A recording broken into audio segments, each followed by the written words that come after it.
Yo, it's your boy Ryan, Northwest Sports Fanatics, back at you with a new video. Today is Sunday, July 7th, 2024, with your boy Ryan and the Northwest Sports Fanatics. Make sure you guys subscribe to the channel. Smash that like button either now or on your way out. Donate to your boy if you can. Cash App $ORIONNWSF or the YouTube Super Chat right here. We got the Toronto Blue Jays versus the Seattle Mariners. Game 3 in the set, the rubber match. First pitch will be here in about 10 minutes. So let's cue up the music, take a look at the thumb, and then I will get into the starting lineups. I hope everyone is having a fantastic Sunday. Let's get it, baby.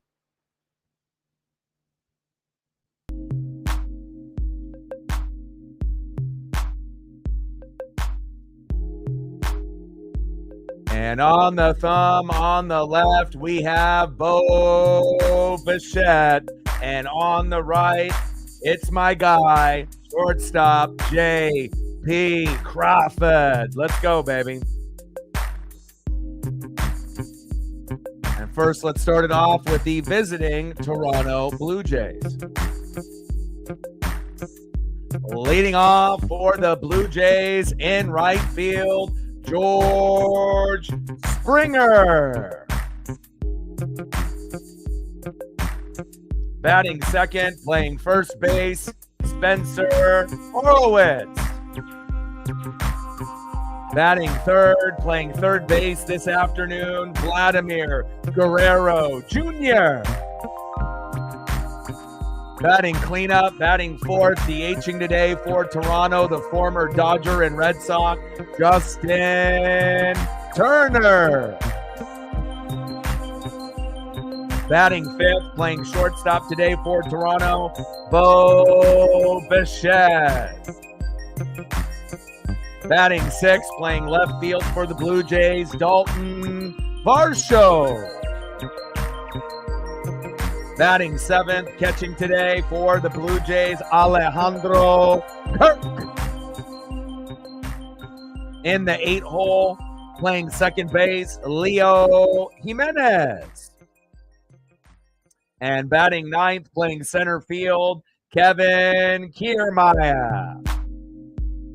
And on the mound, one of the best pitchers for the Blue Jays, an 8-6 record, an ERA of 3.63. It's Jose Berrios.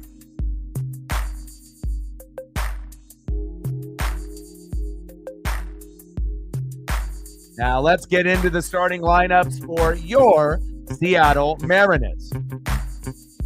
Leading off for the Mariners at shortstop, J.P. Crawford. Tridents up, baby. Let's go. We're going to need you today, J.P. You the man. Batting second, DHing today for Seattle, Mitch Garver. Batting third, catching today for the Mariners, big dumper, Cal Raleigh. Batting fourth, playing left field, Luke Raley. Let's go, Luke. We're going to need you. No Julio today unless he pinch hits late. He had an MRI on the quad. It came up positive, so there's no individual issues that we need to worry about. Everything is good. Obviously, MRI, X-rays are good. So we may see, Julio Rodriguez pinch hit late in the game. But since we do have the day off tomorrow and we're flying to San Diego for Tuesday, chances are we're going to have to try to win this game with no Julio today. Batting fifth, playing first base, Ty France. Batting sixth, playing third base for the Mariners, Hollywood Josh Rojas. We're going to need some good production out of you and JP today if we have a chance on winning this rubber matchup. Batting seventh, playing second base, Jorge Polanco. Batting eighth, playing right field, Dominic Canzone. And batting ninth, filling in for Julio Rodriguez today in center field, Victor Robles. And on the mound for the Mariners, one of our top two pitchers overall, a 7-6 record with an ERA of 3.32. We got George Kirby. And again, George is going to have a good outing. If we have no Julio in the lineup, we're going to need 7 to 10 Ks, even though it seems like a lot of the starting pitching is getting, maybe around 4 to 7 Ks. But as long as we're getting a lot of pop-ups and ground outs, if he ends up with 4 to 7, so be it. But hopefully somewhere between 7 and 10. Let's go, George. Let's get it done. Kirby, let's get it. And like I mentioned multiple times in the stream, make sure you guys are taking care of your mental health, addiction, depression, anxiety. These are things that a lot of us are going through right now or have in the past. So if you feel like you're slipping into the darkness a little bit, make some minor adjustments to your daily routine, right? Exercise a little bit more, eat a little bit healthier, cut back on the fast food, listen to music daily. And if you do those 3 simple things, it'll help you get out of the darkness a little bit quicker and help you become your regular self to help you win the day. Let's go, Mariners. Let's go, baby. Matt in the building. What's good? Let's get to 100 in donos. Let's do it. Let them know. Like, sub, donate, comment, share, help your boy out. And again, if you do have a Twitter/X account, do your boy a solid and like and retweet the live stream. We usually have about 4 to 6 people that do that. It'll help us get more people here on the YouTube channel as well as the Twitter/X. And if you haven't smashed the like button just yet, please do. We're going to try to get 20 likes within the first hour, and then we're going to shoot for 30 to 50 likes and 100 in donos on every single stream. Let's go, baby. Captain Oreo, good to see you. Let's get it. I got a brand new Seattle Mariner bandana, brand new Mariner hat from the game that I went to against the Baltimore Orioles on the 4th of July. I'm ready to go. I'm excited. Let's go. Daniel in the building. What's good? And we got a NASCAR Cup Series race in Chicago, in the streets of downtown Chicago, Illinois. That's starting up here in just a few minutes that I got on the DVR. And Shark Week on Discovery Channel debuts this evening. John Cena as the main host, and there's going to be a few other celebrity individuals that'll be coming in.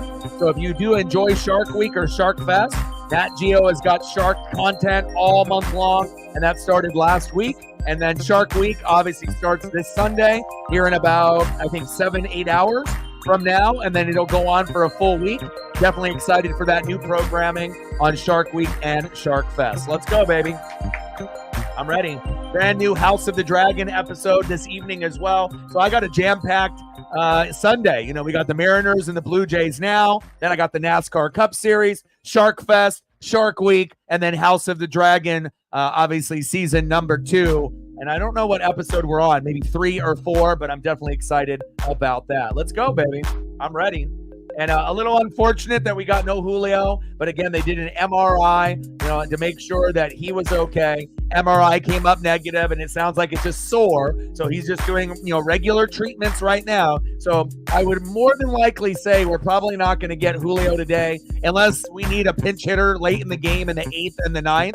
But I would assume that they're just going to let him rest up, and we're going to need him healthy when we go against the Padres on the road. The Padres are one of the best teams in baseball. I feel they're not a top-tier team, like a top 5, but I do think the Padres are a top 10, top 12 type of team. And if we don't take them serious, they definitely could sweep us or win 2 out of 3. So hopefully we get some good production here out of J.P. Crawford, Luke Raley, Cal Raleigh, and my boy Hollywood Josh Rojas to hold it down. And again, we're going to need a good outing out of George Kirby if we want to end up getting the win. Mariner Moose, hopefully I get to see you about 7 to 10 times here today with some punch outs and some Ks. Let's have a good one here this afternoon. Love you guys, and I appreciate you guys very, very much. Let's get it, baby. I'm excited about this matchup. And again, with Julio being out, in most cases, people would think, oh, you guys are going to lose if you have no Julio. But again, you know how Julio is. Sometimes he's going to be good in the outfield, robbing home runs. Other times, he might make a few errors with dribblers on the ground. Base running, normally pretty good, but he has been getting called out a little bit more often than normal. And in the box, he has struggled this year, but as of late has started to get a little bit better. Isn't really hitting the home run ball like he did in his first couple seasons, but did go yard on the 4th of July when I was there in Seattle against the Baltimore Orioles. So hopefully we can get some good production out of the other role players like J.P. Crawford, Luke Raley, Cal Raleigh, Big Dumper, and Hollywood Josh Rojas. Let's go. Like, sub, donate, comment, share, help your boy out. Let's go, baby. Let's try to get to 10 likes here within the first half hour. All right, looks like we're at 7. We need 3 more to get to 10. And we're 1 more to get to 10. We're at 9. We need 1 more, and then we'll get a few more people trickling in. Shout out to all the people watching on Twitter/X as well as YouTube. I just saw your duck post there, Matt. Ended up liking that. If it'll allow me. It looks like it's not allowing me to like it. Maybe I have to restart my phone and go from that. Here, let me restart it and refresh it. And then I'll end up, I don't know how many posts that you posted this morning, but I'll end up liking everything that you got going on. So let's do it, baby. Let's get it.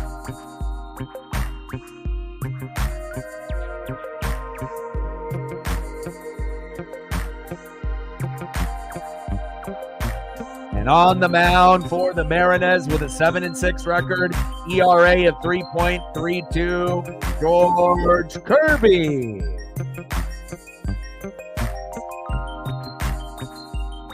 And leading off for the Blue Jays, right fielder, 221 batting average, George Springer.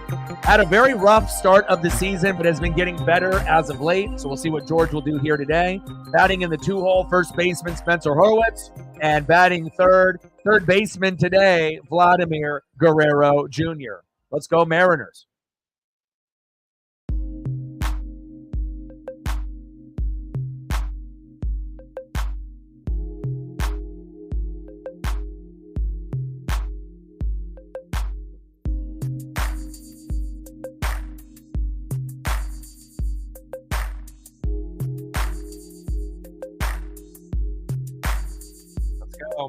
And I appreciate you, Matt, with the like and the share there on the Twitter/X. See your post here. Sometimes it automatically comes up on my timeline. Sometimes it doesn't. Let me go in here and like your post. Looks like you just did 1 post this morning. I've been pretty good. I mean, like I said, we both support each other, and anytime you come out with content, I'm always going to support you, and I'm always going to share it and like it as much as I can when it comes up on my timeline. Appreciate you, brother. Let's go. Like, sub, donate, comment, share. We got the Sunday creams on here today. First pitch, George Kirby to George Springer. Springer, line drive to Luke Raley, 1 away. And I'm definitely happy to be able to rock a new hat and a new do-rag, new bandana of the Mariners. Hopefully that'll end up giving us a little bit extra luck here today. Good defense there by the Mariners. Nice job by Luke Raley. Next up for the Blue Jays here in the top of the first baseman, Spencer Horwitz. 311 average, 3 homers, and 9 ribbies in limited action for Horwitz.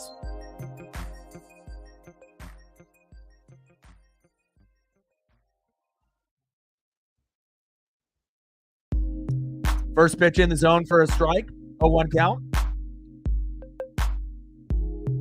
And we're still in that 1 week heat wave of 100 to 103 degree temperatures.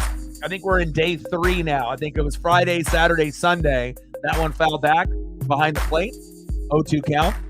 And we're going to have it for another 2 or 3 days of 100 to 103.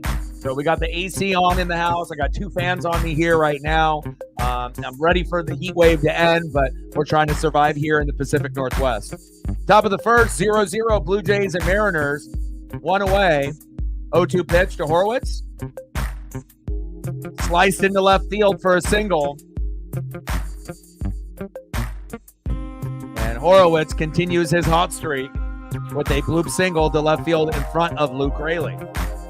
Next up, third baseman today, Vladimir Guerrero Jr. Will he become a Seattle Mariner or will he get traded here within the next few weeks? We'll have to wait and find out.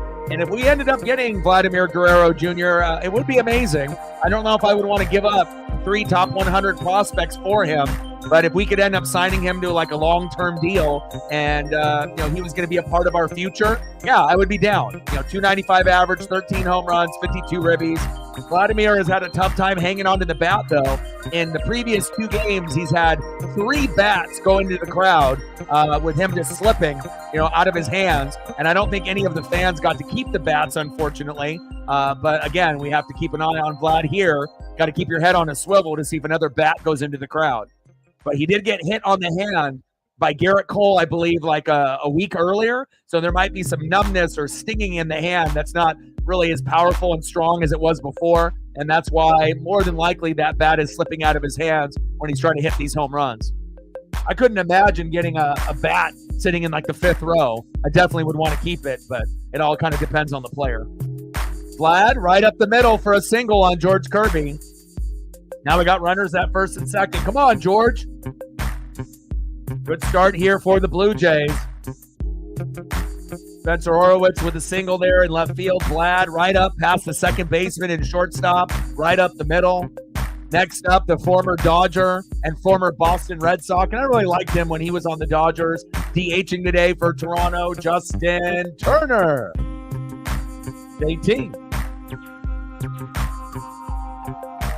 Yeah, and this one was a giveaway, too. And on the back part, on the snapback, one side is blue and one side is red, for obviously the 4th of July theme. I'm shocked because, like I said, normally when they do giveaways, the hats are kind of crappy. They aren't, they're either a pro back hat that doesn't fit or it just looks kind of off or it's sized weird, or if it's a snapback, it's not really stylish.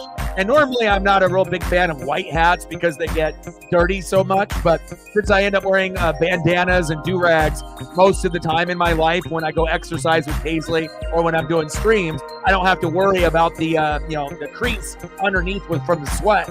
So this hat will stay pristine, and I'll obviously bag it up after every stream and make sure it keeps nice and clean with no dust on it and whatnot. But I really do like it a lot. It's probably one of the better white Mariner hats that I've had in my lifetime, and I'm definitely digging the 4th of July theme on it as well. Let's go. Appreciate you, Captain.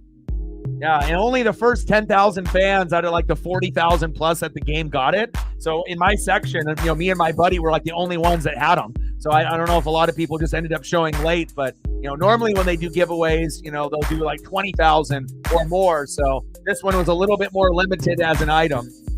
There goes Justin Turner, 2 away. But I love it. Nice punch out there from Kirby to Turner.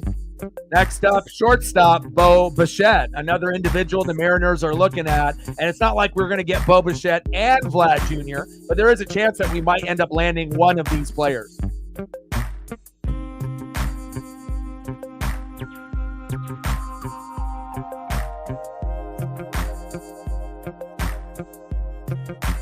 .225 average, 4 homers and 30 ribbies so far this season, having an off year just like Julio Rodriguez. But at any given moment, he'll be able to heat up. He's still a solid player, Bo Bichette. 1 for 9 in this series. And I ended up watching his dad, Dante Bichette, when I was a kid. That's when you know you're getting a little bit older. Runners at first and second, top of the first. 2 outs, 0-1 pitch from Kirby to Bichette. Fouls that one off towards third base. Count goes to 0-2.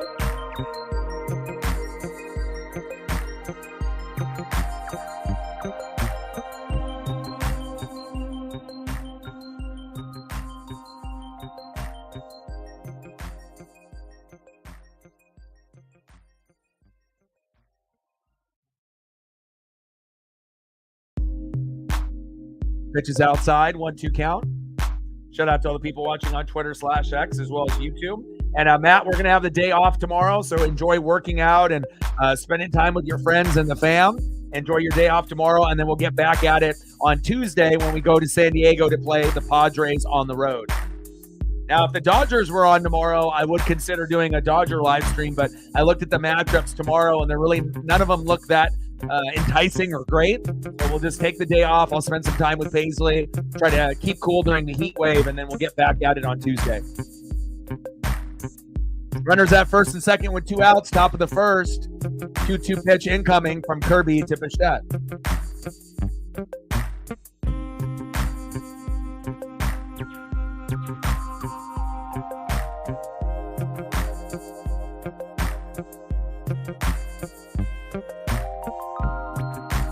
Come on, George.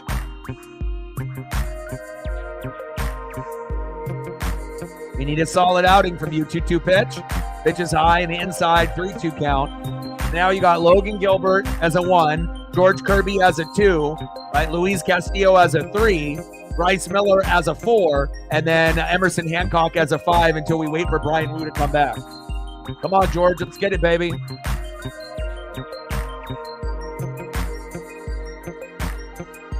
Three-two pitch. Fouled off by Bo Bichette. Let's go, baby. Bring back these grays, man. You know, I think these are one of the more underrated Mariner jerseys. I like these ones a lot more than the dark navy blues that we end up wearing like this from time to time. Not that this jersey is ugly, but I just think the grays are a little bit more swaggy.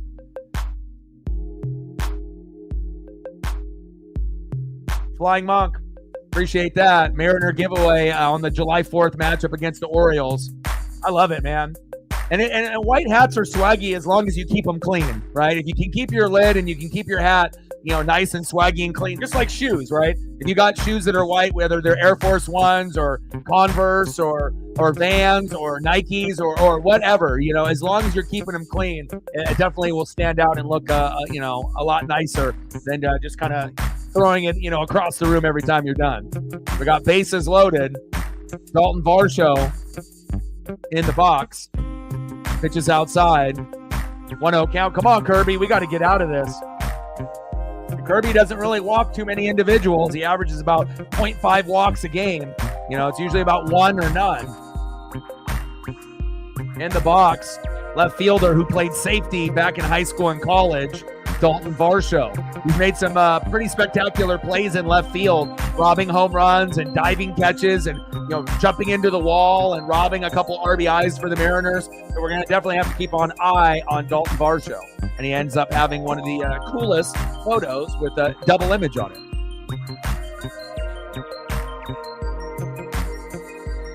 Two-0 pitch. Big swing and a miss. 2-1 count. Like, sub, donate, comment, share. Help your boy out. Let's try to get to 20 likes within the first hour. 30 to 50 overall. Let's try to get to 100 in donos. If we can get some goats to show some love and some support. 2-1 pitch. Another strike there by Kirby. 2-2 count. Let's go, George. Keep it moving, Kirby.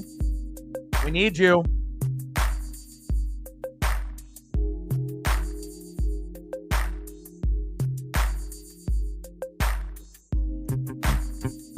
And I appreciate that.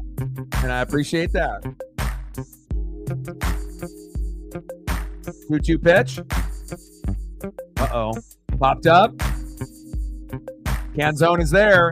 And we leave bases loaded stranded, thank God. Because if we would have given up 1 to 4 runs in that first inning with no Julio in the lineup, we would have been smoked. We would have been done. So thank God for the defense there. And not the most ideal start for George, but as long as we don't give up anything, you leave 3 stranded, so be it, right? Let's go. Nice job to get out of that inning, George, in the defense.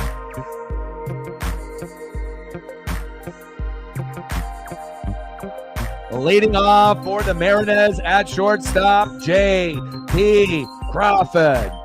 Batting second, DHing for Seattle, Mitch Garver. And batting third, big dumper, catcher Cal Raleigh. Let's go, Cal.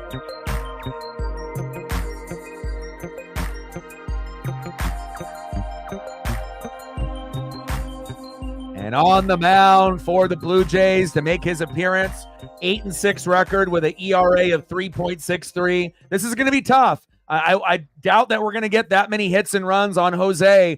We might have to wait till the 7th, 8th, and 9th, but hopefully we get at least a couple RBIs or a home run within the first 6 innings. 3.63 ERA, 8-6 record, Jose Berrios. Hopefully we can rough him up a little bit early in the matchup. But he's solid, one of their better pitchers on this last place Blue Jay roster. Go, JP. I put you on the thumb today. It was either you or Kirby. And the Kirby image that I had didn't really line up with my Bo Bichette image. So I felt like size-wise that it was due. You know, JP Crawford is due. He's had some big moments for us. You know, obviously that, that double that was bases clearing at the game that I went to on the 4th of July after Julio homered to make it 2-1. And then we ended up tying it 2-2. And then ending up with that, double that was amazing for the Mariners to end up getting all those guys to come home and bringing in those 3 RBIs to make it 5-2. Garver hit a 2-run blast to make it 7-2. And then we had one more home run there, I believe, by Cowser by the Orioles to make it 7-3. We have a hard time getting to even 5 runs. So, to be able to have an explosion of runs at a game that I actually went to was very exciting. And hopefully JP can keep up that hot streak that we know that he can from time to time. Let's go, JP. You're a great two-way player. I love you. Big swing and a miss for Crawford. 0-2 count. Let's go, JP. Yeah, JP, I think, is due for one here in the next 5 games. I don't know if he'll be here today. I'm not really sure if I feel a home run out of him today, but maybe on the road against the Padres is when we'll get one. JP Crawford strikes out looking. Not too happy with that, but I think that he'll be fine later in the matchup. We'll be okay. But hopefully, if he ends up going yard, great. But maybe a couple hits. We'll anything that we get positive out of JP will definitely be, we'll take it, Next up, DHing for Seattle, Mitch Garver. Let's go, Mitch. Bring some electricity, baby. There we go, Garv.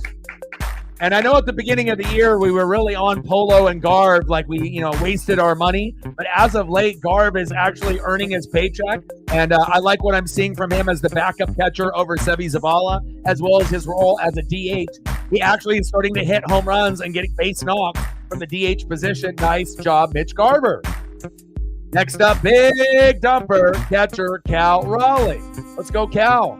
We need that bat to lighten up, baby. Let's go. Bring that electricity, baby.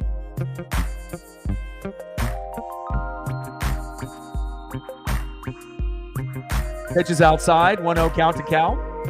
201 average, 15 homers, 51 ribbies. We would like to see that batting average up to 250, 300. But Cal has been the MVP for the Mariners this season. You had decent pitching, obviously, from Kirby, Logan Gilbert. But again, Cal has been super clutch for us in the 7th inning and beyond. And hopefully we can get some good production out of Big Dumper here this afternoon. JT in the building. What's good? How are you?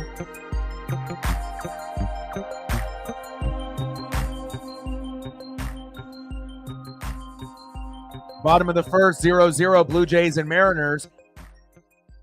1-1 pitch, fouled off into the crowd. Back about 25, 30 rows back. Nice catch by that fan. There you go.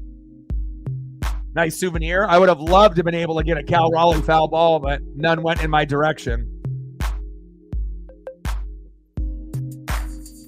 15 multi-RBI games this season. Mariners record when he does that, 13-2.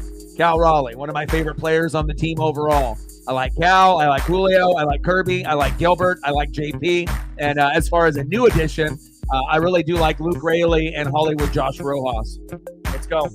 2-2 count from Barrios to Big Dumper. Come on, Cal.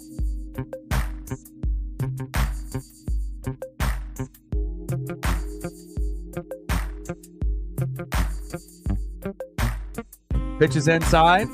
3-2 count. Full count. Come on, Cal.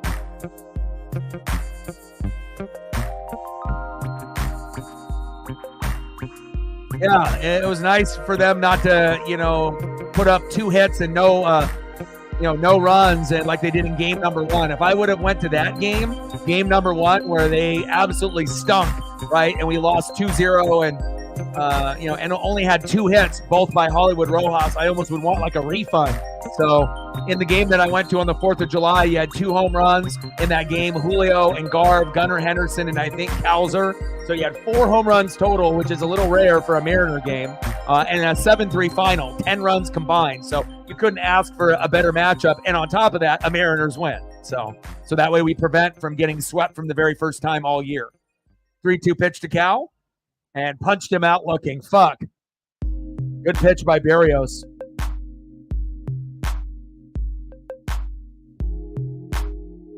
All right, Jose, I'm not a hater. We're going to make sure we're giving you the proper love and appreciation. Nice pitch by Barrios. So he got 2 Ks already. 1 on JP and 1 on Cal.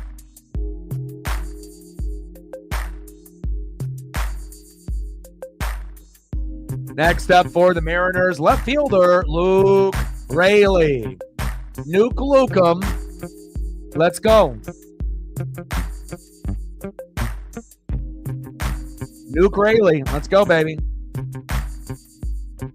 253 average, 10 homers, and 26 ribbies. Pitches outside, 1-1 count. Luke Raley, 3 for 7 this series, and we're going to need his bat to, heat up at some point in the matchup. We're going to need some key base hits, key RBIs, and hopefully we can get at least a home run or two in this last game in the rubber match. Raley fouls that one off. 1-2 count. Hope everyone is having a fantastic Sunday. Storm Bum in the building. What's good? How are you? Why are the M's so bad versus starting pitching? Because pitching rules right now, and there's not very many teams that have very good team batting averages. And out of all the teams that are in first place, really the only team that can't hit is us. And, you got to give the credit to the pitching. But again, we just have a lot of guys that are chasing pitches, and we need to be able to find a better quality lineup. And that's why we need to trade for a bat or two, for some guys that can hit home runs and RBIs to pull the overall team batting average up, and also to get some extra momentum and Uncle Mo and get some more swagger and vibe and aura around some of the other hitters. Like, imagine if we ended up getting Vladimir Guerrero Jr. or like a Luis Robert. Getting someone like that added to our lineup would not only help that individual out, but it would help all the people surrounding that individual. So if like Julio's batting right next to Luis Robert Jr., if we get him, his batting average should go up. Less pressure on him, knowing that we got another stud in the lineup. Or if we ended up getting Vladimir Guerrero Jr., it would be another stud, another star on the lineup. And I think, it's not necessarily everyone can breathe easy if we end up making a big move. But again, we just need to find the right combination of hitters that can work together well, and also moving guys around in the batting order. We can't have the same guys in the same spot every night. You got to move guys around. And I know, JP is usually like in the 1 hole, but as you've seen, Julio has been in the 1, the 2, the 3, the 4, the 5, the 6, or the 7 hole. So sometimes even though a guy might be a potential Hall of Fame type of player, even though he's not really playing like it this year with Julio Rodriguez, sometimes you got to move a guy around like that, depending on if he's hot or if he's not, and see what you can do with those other guys that are going to be around him in the lineup. But we're not a very good hitting team, and we haven't been a very good hitting team in the last couple of years. Even last year when we had Teoscar Hernandez, Jared Kelenic, and Eugenio Suarez, and those guys are all doing well on their new respective teams, we were still only batting 200 to 220 as a team, and right now we're about 200 to 210. So if anything, we've went down from last year, and those guys are having obviously some good success. But I do feel confident with all the guys that we have in the farm system. We still got Tyler Locklear waiting in the wings, Ryan Bliss, and then we got Harry Ford, Lazaro Montes, Cole Young, Colt Emerson. We got a lot of studs. So if we don't trade a lot of those studs away for a Vlad Jr., right, we may see some of these other guys get moved up in the lineup to help us hit and defend a little bit better. So what's good, brother? Brand new bandana, brand new hat. I'm ready to go. Mariners, baby. What's good, Mr. Williams? Good to see you, man. How are you? I try, man. It also helps when the Mariners actually have a awesome giveaway. And normally when we go to the bobblehead night, but it just so happens that my buddy, bought the tickets before the season even started, and we didn't even know that they were going to be doing a hat giveaway. And unfortunately, when they end up doing hat giveaways, 9 times out of 10, it's not a hat that you would normally rock in public or at all. It's just like, oh, I got a hat, but I probably won't wear this. But in this case, it's probably one of the best hat giveaways the Mariners have ever done. And I love it, man. Fire. Top of the second, 0-0, Blue Jays and Mariners. 1-2 pitch to Alejandro Kirk. Check swing and got him. There we go.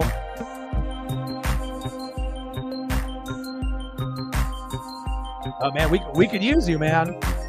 We can use you. We need help.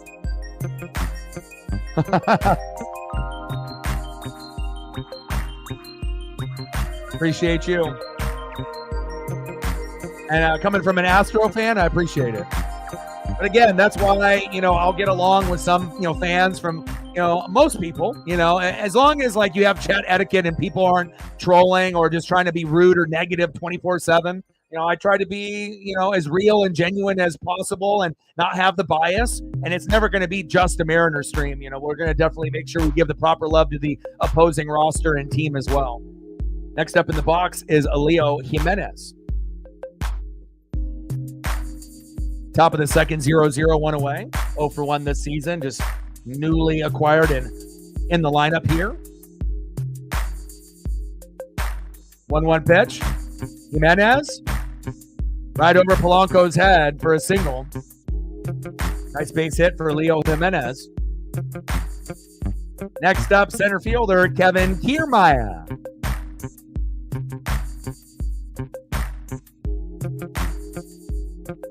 I appreciate that. Nizzle in the building. How are you? Congratulations on that Florida Panthers Stanley Cup championship victory. You know, heartbreak last year when you ended up getting second place and and falling. Right there in the final. But sometimes you got to crawl before you walk. And once you end up having a roster that's good enough to win it all, usually you're going to have like a 2 or 3 year window. And like I said, I thought Florida was going to win with Sergei Bobrovsky there in net. You guys did. Even though you almost blew it, ending up being 3-0 in the series, they tied it 3-3, but the best team ended up winning, and that was you guys, the Florida Panthers. Kevin Kiermaier fouls that one back. 0-1 count. Like, sub, donate, comment, share. If you haven't smashed the like button just yet, please do. We want to try to get 20 likes within the first hour. Looks like we're at 16. We need 3 more to get to 20. So there looks like there's 3 people that haven't smashed it just yet. But if you are in the room and you have the ability to do so, it'd be greatly appreciated. 3 more to get to 20. And we want to try to get to 30 to 50 on every single stream. And then obviously 100 in the donos on every stream as well. You boys got a lot of bills to pay.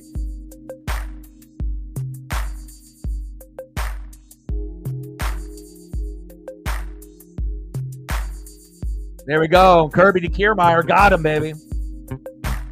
3rd strikeout. There goes Kevin.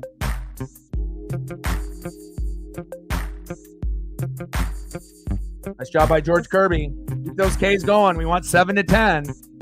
Nice job, George.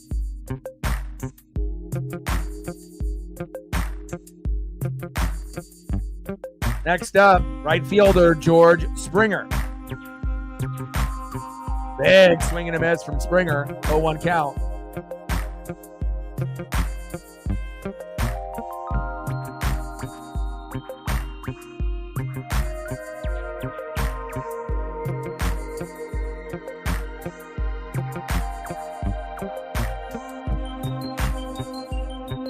Oh, 0-1 pitch from George to George. Foul that one back behind the plate. 0-2 count. Let's go. Kirby and Springer. Let's get it. Springer 2 for 5 this series.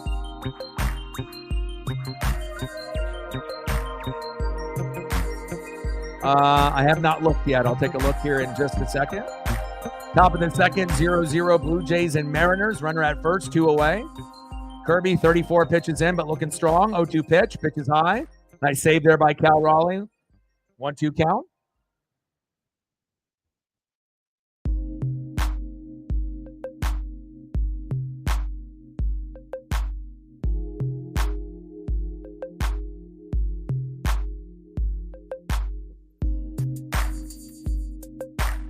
One-two pitch. Pitch is outside. 2-2 count.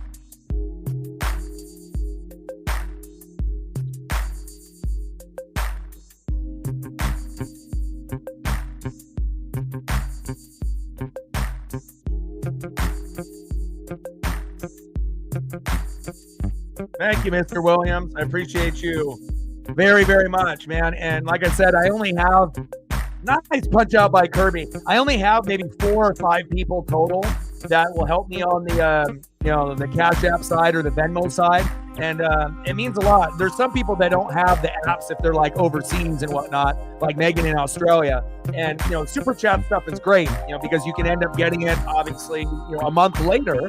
And the Google and YouTube, they take their percentage out. But sometimes you need to be able to have money on hand to pay bills that are due right now, not a month from now. And anytime I end up getting anything on the Venmo and the Cash App, it really means a lot because it helps me survive at the moment. Thank you so much, Mr. Williams. And like I said, I have 2 bills that are coming up already within the next few days, so that definitely is going to help out tremendously. Good morning, Megan. How are you?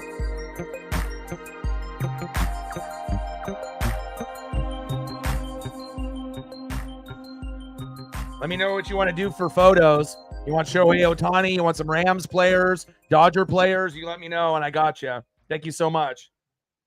Mr. Williams getting us started off in the stream on a very big note. $69 dono for mental health. I appreciate you very, very much. Stacks on stacks, racks on racks, a little cactus jack. Bang, bang, $69 dono. Thank you so much. And again, cell phone bill, Paisley's food, internet bill, just like the basic stuff. Thank you so much, man.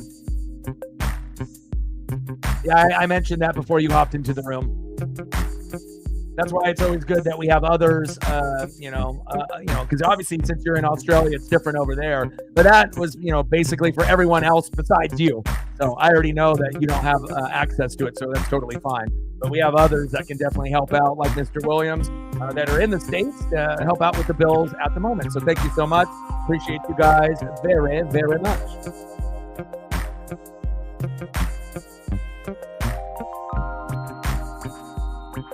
Next up for the Mariners in the bottom of the second, first baseman, Ty France.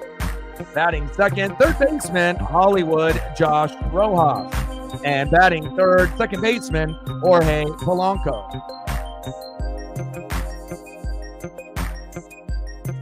I appreciate that a lot, and like I said, with people like you and Megan, like big heavy hitters and goats, like the two of you guys are, I wouldn't be able to do this channel full time without people like you two. And again, anyone that ends up donating even smaller amounts, $1 to $5, that all adds up. But when you get people that will be super generous and want to see me succeed and have my dreams come true and to take care of me and Paisley, that end up doing 20, 30, 40, 50, 100, 200 or more, those are really the impact players, the X factors, the MVPs of the channel. And salute to the two of you. I appreciate you guys very much. Pitch is in the zone there on the corner, but low and outside, called the ball. Should have been a strike. 2-2 count from Barrios to France. Anything that you want to see, Mr. Williams, photo-wise? 2-2 pitch. Pitch is low and outside. 3-2 count.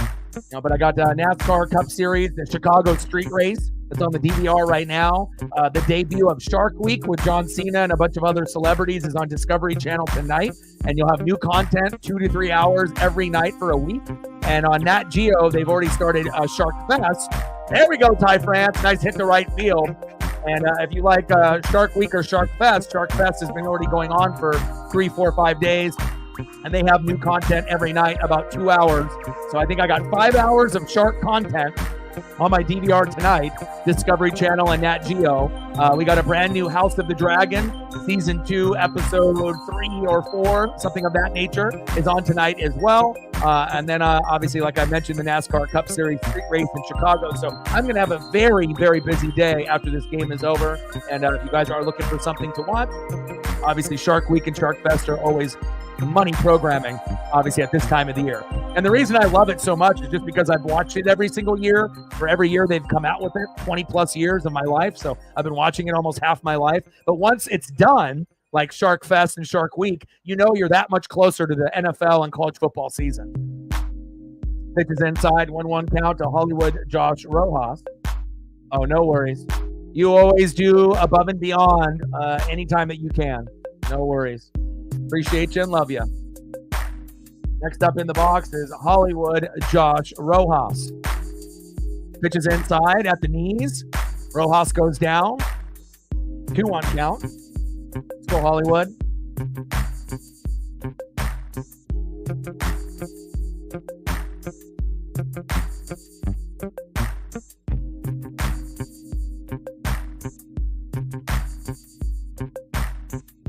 Two-one pitch.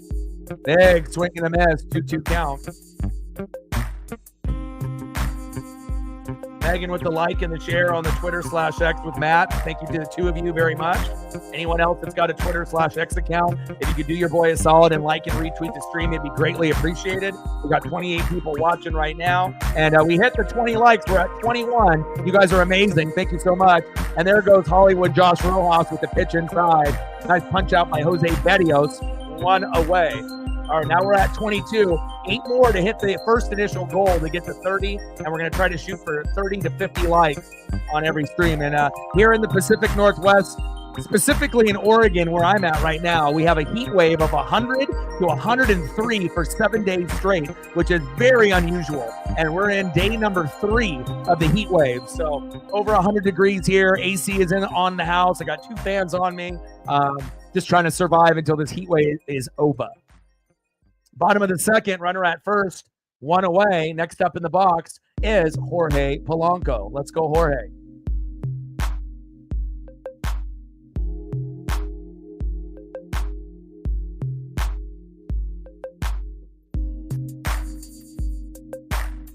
Behind in the count, 0-2. Depending on how he ends up playing, the Boo Birds might come out. And normally the Mariners don't boo players, but this is one of the players that has been booed recently for his lack of production offensively and defensively. And when you pay a guy 10 or 11 million to come in, you want to be able to get good production. And Garv and Polanco struggled early, but Garv is starting to heat up and play much better. Polanco, we're still waiting. 1-2 pitch is fouled off. And I don't like guys on the team getting booed. I don't want to have anyone get their feelings hurt, but I think, Polo is not an idiot. He knows that defensively and offensively, he hasn't been up to par like he was when he was on the Minnesota Twins. We're like almost getting a shell of what he was on Minnesota, but hopefully for his sake, he can get better so the Boo Birds will go away. Otherwise, he's just going to get booed every at-bat for the rest of the season in Seattle and maybe even on the road, depending on if there's enough of a Seattle, crowd to show their displeasure with Polo. Britt in the building. What's good? I appreciate that, Britt. Are you watching the NASCAR Cup Series? And there's a big strikeout on Polo. And the Boo Birds come out again for Polo. I appreciate you. And I got the NASCAR Cup Series race on my DVR going right now. And I'm kind of popping it up once in a while here just to kind of keep tabs on it. Hopefully Chase ends up having a good race. You got a DVR at your house, Brett, to watch it?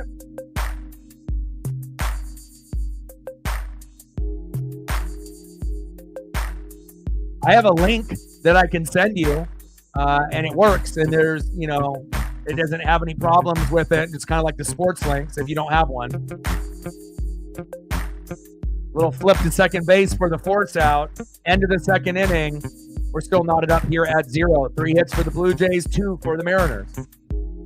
But if you ever want a NASCAR, and it's cool because the link, right, is linked up, overseas, like Saudi Arabia or something like that. And over there, it's everything. It's got like Indy, it's got like NASCAR, like anything like racing related throughout the week. So, oh yeah.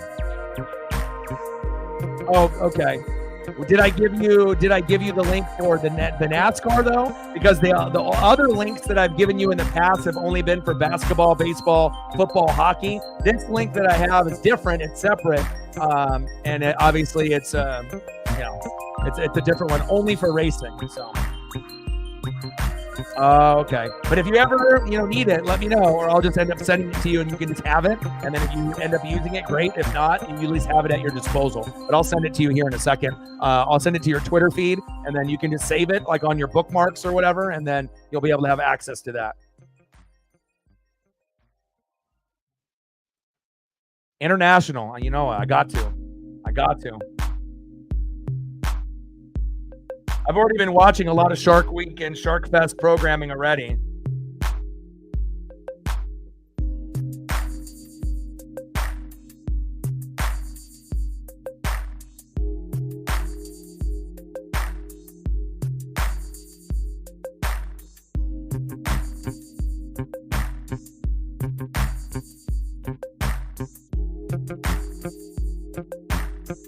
I don't know. And plus, like my first job, was doing crawdadding and crayfishing on the water. So I think that's why I like fishing programs like Wicked Tuna, swamp people, you know, when they're doing the gator hunting, like anything that has to do with water and like marine life, that's my shit. Like, I love being able to be educated, to learn, you know, about new things, you know, obviously in that type of world.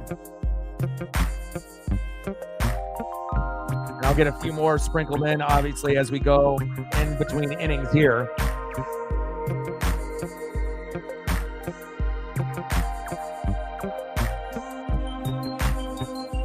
And it's always cool when you can end up having like the scientists kind of mingle with some of the celebrities and other individuals that are involved in that, like marine life and, you know, obviously how a shark lives and the habitat and things of that nature, you know, them getting into fresh water. But they had Anthony Mackie on the Nat Geo. He was the first celebrity special on Shark Fest, which is on Nat Geo. Shark Week is on Discovery Channel, so you can kind of bounce back and forth. But tonight there's 5 hours of shark programming. I think there's 3 hours on Shark Fest on Discovery Channel tonight, I think starting at like 8 p.m. Pacific. And then I think there's 2 hours on Nat Geo. That's going to be new here tonight. So I'll definitely be up late tonight. Big facts. David in the building. What's good, man? The heat wave, 100 to 103 for 7 days straight. And we are in day number 3. So it is very, very, very hot. I watch that as well. I've been watching that for like 20 years also. That's a good program. Lots of drama. And again, I feel that most individuals wouldn't be able to do a job like that. And I think even for myself, it would be hella challenging. But I just think with my experience on the water, you know, and doing different things, that I think that if I pushed myself, I think I could actually do a job like that. I know the waves and, you know, some of the incidents that happen are a little scary. Throw to first, one away. But I think that, you know, for the money that you can get, I mean, you can make a year's worth of salary in like 3 months. But again, it's going to be very, very hard work. And some days you're going to be working like 16 to 18 hours. That's very brutal for a lot of those people. So, yes. Yes. Yes, he is.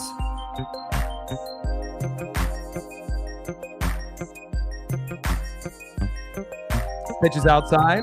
1-0 count to Vladimir Guerrero Jr.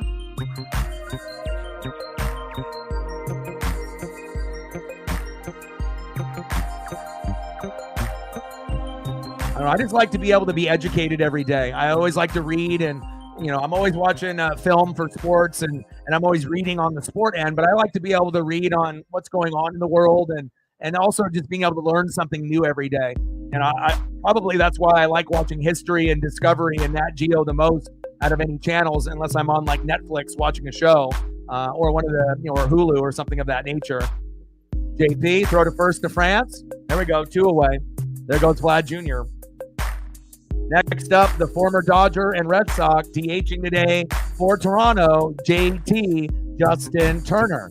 And I know me and my dad really loved Justin Turner on the Dodgers, and it was kind of weird to see him go to the Red Sox and now to the Blue Jays. I don't know if he'll ever go back to the Dodgers, but I've always appreciated what Justin Turner brought to LA. Brittany with the like and the share, appreciate you. Here, let me give you the link, Brittany.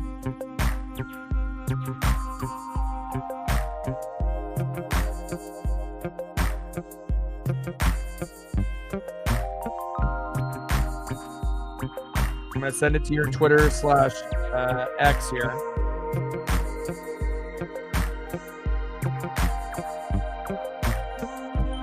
So all you got to do, I just sent it to you, Britt, and all you got to do is click on it, click on the event. There'll be like one pop-up, close it, hit it again, you know, on like the play button in the middle of the screen, and then boom, shakalaka, you got it. And then, like I said, it covers anything to do with racing. So that means the trucks, that means Xfinity Series, NASCAR Cup, Indy racing, and then they even have other stuff on there like motorcycles and maybe even Monster Jam. Like they got all kinds of stuff. And I think it's, you know, out of like Saudi Arabia or whatnot, like Saudi Arabia TV or whatnot. And then it's got all the links there. So, and everything is crystal clear. Nice punch out there on Justin Turner from George Kirby. There we go, George. There we go. George Kirby wheeling and dealing. And we we want to be able to get 7 to 10 Ks out of George Kirby. 3 innings pitched, 3 hits, no earned runs, 1 walk, 5 Ks, on pace for 10. That's my boy.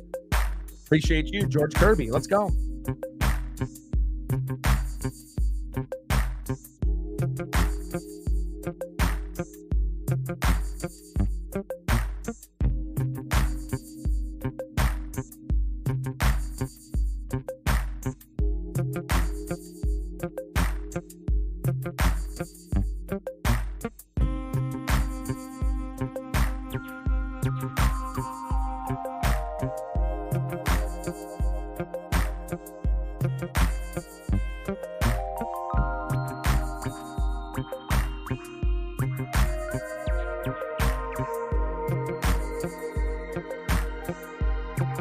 I mean, even if Shark Fest and Shark Week had no celebrities, I still would be watching it.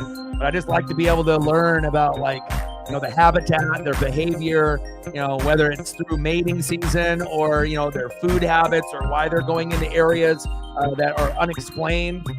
It's just really cool because they have such a number and a variety of these programs. And as we know, there's many, many different types of shark species. So it's not like they're just going to go over like just great whites. You know, they're going to go over makos and all of the others, which is very, very cool. And again, they'll end up having some, you know, attack stories and whatnot, but a lot of it is very educational, and it's a good watch, man, especially if you're just looking for something new to keep up on. And again, anything that's new and hot at the moment that's coming out, you know, I'm going to watch it. So MSU in the building. What's good?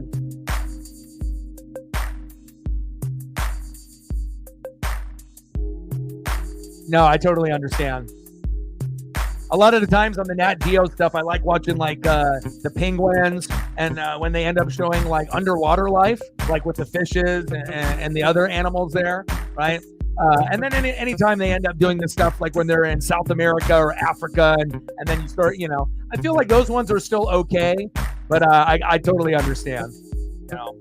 Again, like the way that I feel, you know, for Paisley, and, you know, I got to be the dog father, and you know, I'm definitely a little bit more of a softie since I've been raising her and whatnot, and making sure that, you know, she's comfortable. And honestly, I love her to death, but I totally get it. Oh, it's definitely a cult following. I mean, bro, I watch every episode, and I've watched it since it like came out 20, 30 years ago. You know, I'm 42, and I think it's been going on for 20 to 30 years. I mean, if you go back and look at like some of the programming on Discovery, History, and Nat Geo, some of the programs have been going on, like Deadliest Catch and a few others, like Shark Week, have been going on for many, many years. Robles, back, go, baby! That's how you fill in for Julio Rodriguez, baby. Yes. Victor Robles says, bye-bye baseball, 1-0 Mariners. Hell yeah. That's my boy. Nice job, Victor. Yes. Oh, my goodness. Hell yeah. Maybe the person least likely to hit a home run, Victor Robles. Let's go. Hell yeah. 1-0 Mariners. Let's get it.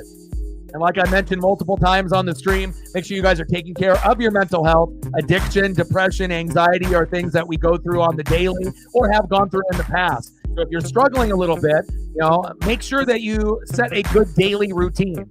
Eat less fast food, eat healthier, exercise more, listen to music. And if you do those 3 basic things, it'll help you get out on the other side and help you win the day. Big facts. JP Crawford, 1-0 pitch, fouled off, 1-1 count. 0 for 1 with a strikeout in the first for my boy, JP Crawford. Let's go, JP. 1-0 Mariners. Let's go.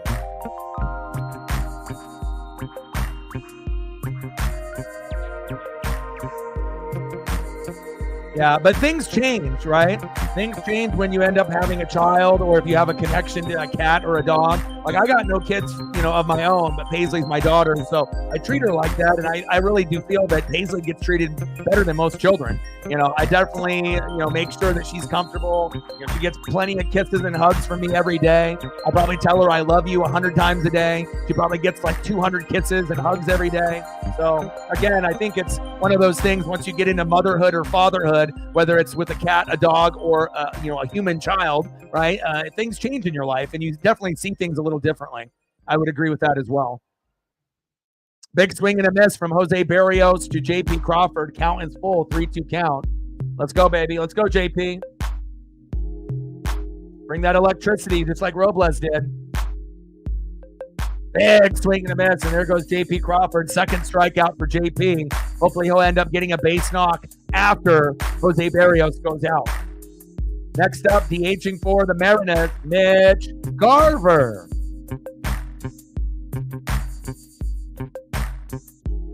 Yes, sir. Let's go.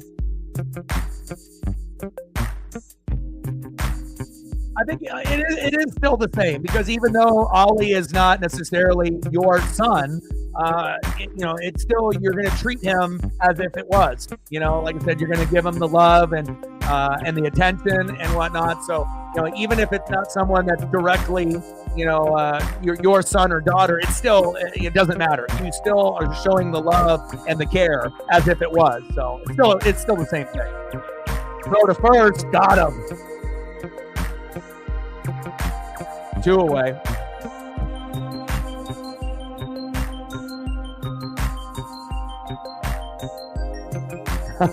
Yeah. Husky and then 2 cats. What about the frogs? The frogs are still with you or no? Did the frogs pass away, or did you let them go back outside?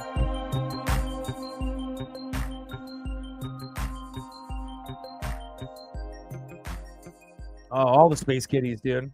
Man, well, we don't really have Holly coming in as often as she did in the past, but she still does pop in, from time to time. But no, we haven't done too many space kitties in quite some time. 0-1 pitch. There we go. Cal Raleigh with a single to right.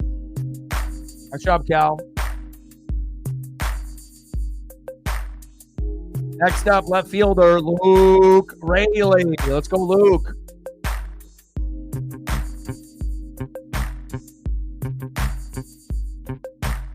Oh, I'm sorry to hear that.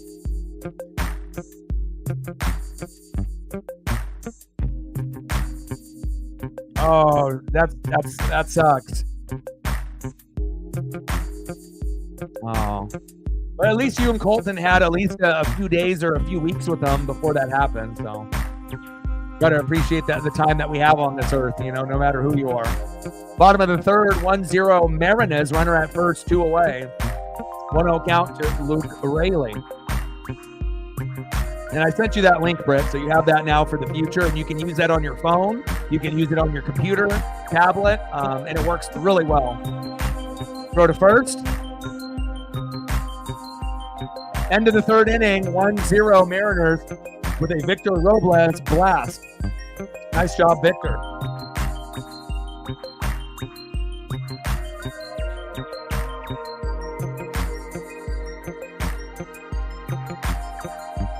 Twins with the walk-off homer against the Astros. Let's go.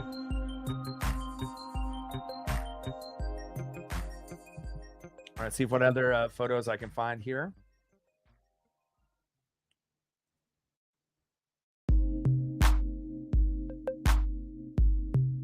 But I definitely like when they start talking to like the scientists and the marine biologists, and then they start going, with all the different information. It's just, I don't know, man. Once I start watching a program like that, I'm hooked. Like, I'm not even on my phone. I put the phone down and then I just focus on the programming.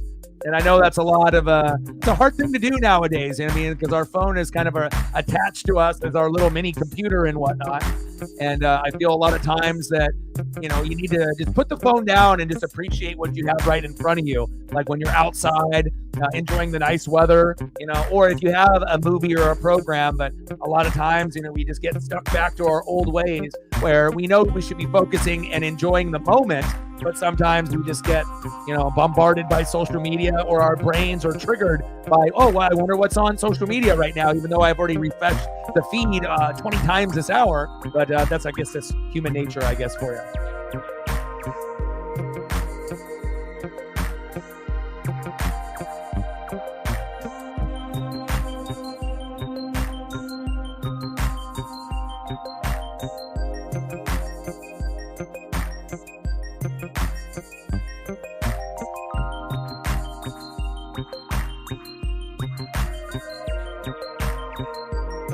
Well, Mariners are acting like Sharks here today with Victor Robles and Shark Week. John Cena is the host. Nat Geo's got new content as well. If you're looking for something new to watch, there it is. And never a bad episode. They're always all good. I mean, even if Sharks aren't really like your thing. Over Canzone's head and into the second row. Bo Bichette with a ground rule double to get back on track. All right, Bo, I put you on the thumb, and you got a double. Nice hit there. 16th double this season for Bo Bichette, even though he's been struggling like Julio Rodriguez this season. Next up, left fielder Dalton Varsho, who played safety in his younger days in high school and college, and he moves like a safety in left field. He will rob home runs, and he'll end up making an occasional play or two in the box, even though he hasn't really been having that great of a season in the box so far. Absolutely. I mean, obviously, I feel bad for the Seals and whatnot when you see them trying to, fight for their life and swim away. But again, like you kind of mentioned earlier, kind of a little part of nature, and that's just how it is. The strong survive. So.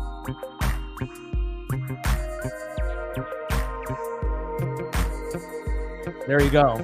You have to know those little things and appreciate those little things. Too bad you live so far away from me, all the way there on the East Coast. Throwing to first. One away. It's like, I don't have too many people that enjoy racing, on the NASCAR Cup Series side, or even like Monster Jam, something to do with vehicles. It's always nice to be able to have people that enjoy the same things as you. That way you can bond and hang out and enjoy those things. But maybe one day, you never know. Maybe I'll fly out to the East Coast one day. I mean, there's quite a few people that live out there that are on the channel. Odin's son, lives in New York, and you're out that part of the way there in the Northeast as well. Top of the fourth, 1-0 Mariners. Next up is Alejandro Kirk.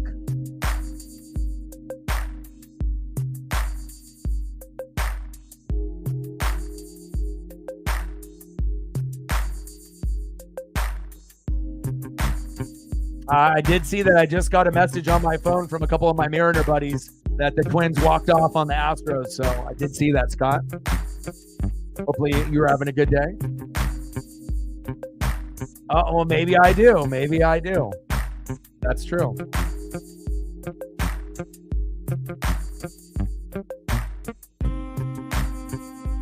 But I don't got anybody to share my passion for NASCAR Cup Series or just racing in general.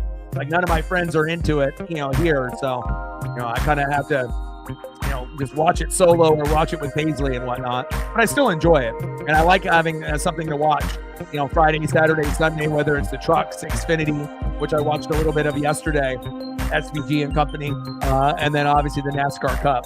But then I also, will watch Indy 500 from time to time. And, when stuff like Monster Jam comes into town, I always dig that type of stuff. 1-1 pitch. Alejandro Kirk pitches outside, 2-1 count. Oh, no worries. Get your coffee, just kind of get yourself situated for the day. No worries. Like, sub, donate, comment, share. If you guys have a Twitter/X account, do your boy a solid and like and retweet the live stream there. It'll help us get more subs and more views here. And if you haven't smashed the like button just yet, pitches outside, 3-1 count to Alejandro Kirk. We want to try to get to 30 to 50 likes. We got 43 people watching.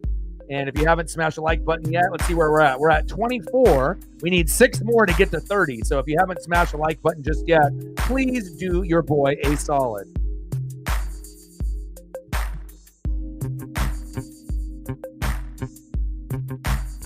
Oh, okay.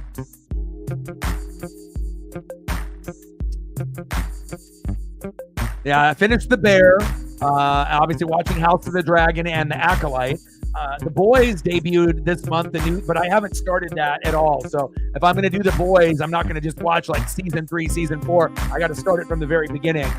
But yeah, there's definitely a few other programs that are going to be in the bucket list. And then right now, I'm rewatching Stranger Things because I've only watched it once when it first came out. So I know, obviously season 5 will come out next year. They're halfway done through filming now. Alejandro Kirk, back to center field to Robles, sac fly, and he is safe sliding in. Bo Bichette, we are tied 1-1. And then I'm watching iZombie. I watched that when I was younger, a few years back, and I haven't watched it since then. So I'm rewatching iZombie as well. And then I think I have one season left of iZombie, and then I think I'm at on season 3 of Stranger Things. And then once I finish both of those, probably within a few days, then I'll be able to, start either The Boys or something else. So. Oh shit, really? Protesters on track there in Chicago. Ground out, throw to first. Got him. The damage is done, though, with that sac fly, and we are tied up 1-1 going into the bottom of the 4th. Absolutely, I watched that. You is great because when you start talking about serial killers and then just the way that the show and the camera angles and the way that it's presented, very, very good. As soon as I saw the first episode of that show, I was already hooked. And then anytime a new season comes out, I'm watching it as soon as it debuts. And as soon as it debuts, I'm probably done with it within a day or two. But yeah, I've definitely watched that already, and it's very, very good. Probably will wait a while before I go back and watch all of them, and do a binge on you. But I definitely will be watching that again at some point. So Lucifer is good as well. I've watched every episode of that. Love Lucifer. That's all. I think, Breaking Bad. I mean, there's a lot of stuff. I just finished Sons of Anarchy. So it kind of just depends on my mood. Better Call Saul, And I actually saw a list of a top 20 best shows of all time, and then they had them kind of ranked. And obviously, this is just one person's opinion, but it definitely gave me ideas of other shows that maybe I haven't watched just yet to kind of get into. Let's go to the bottom of the 4th inning, 1-1 Blue Jays and Mariners. It's incredible. Sons of Anarchy is incredible, but I also watch Mayans MC, which is the Latino version of Sons of Anarchy, because obviously, you got the Caucasian biker gang in California. Then you have the Mayans MC, a California biker gang, but they make their way into Mexico. Lots of drugs, lots of guns, lots of murder, lots of suspense, lots of betrayal, lots of backstabbing, lots of lies. It's action-packed, and it's very, very good. And again, I watched sporadically back in the day, but I binged it just within this last month or so. And it definitely takes you on an emotional roller coaster. And it definitely makes you feel more thug life. You know what I mean? You, even though yourself, you're not like them, but after watching a show like that, you start to feel a little bit more edgy, you start to feel a little bit more man, maybe I want to join a biker gang, even though you see a lot of these guys end up getting killed and murdered and whatnot. But just the kind of the camaraderie aspect of it, the brotherhood, the sisterhood of it, is kind of cool. Obviously, gangs are, not something to kind of brag about necessarily. But as far as the biker gangs go and those shows, very entertaining.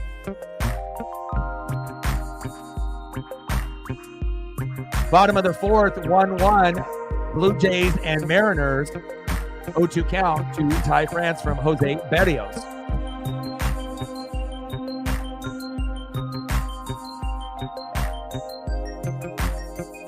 Let's go, Ty.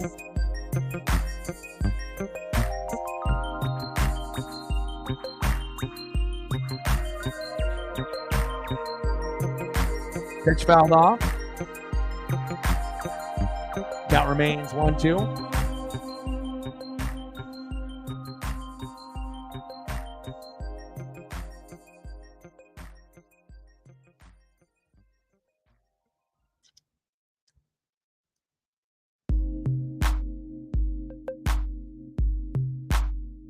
Yeah, you got to.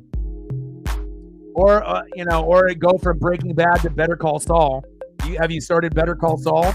That's a good one too. Obviously with the spinoff.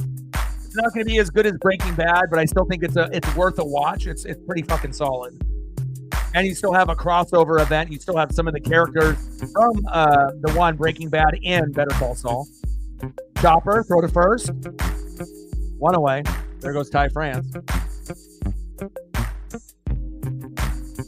Next up for the Mariners, third baseman, Hollywood Josh Rojas. Let's go Hollywood. 0 for 1 with a K. Let's go Josh.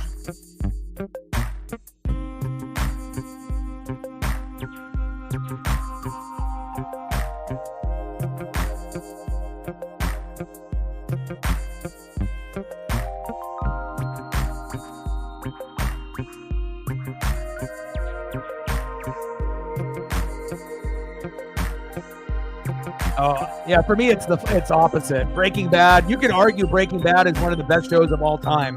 I think both shows are top 20 of all time, but I think Breaking Bad, for a lot of people, most people have that as like one of the top 5 of all time.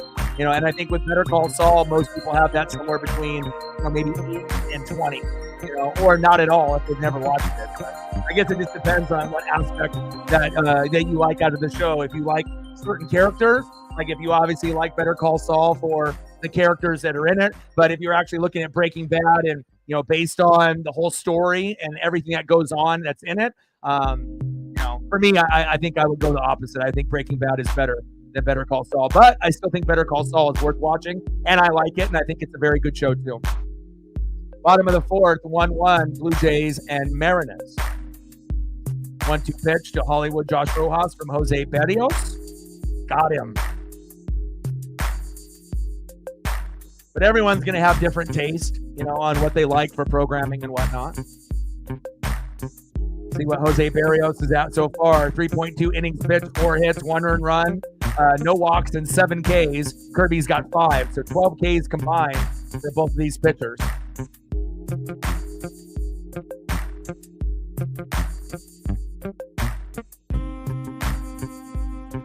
Next up for the Mariners, second baseman, Jorge Polanco. And if he strikes out here, he will get booed again. He already got booed again at his first at-bat.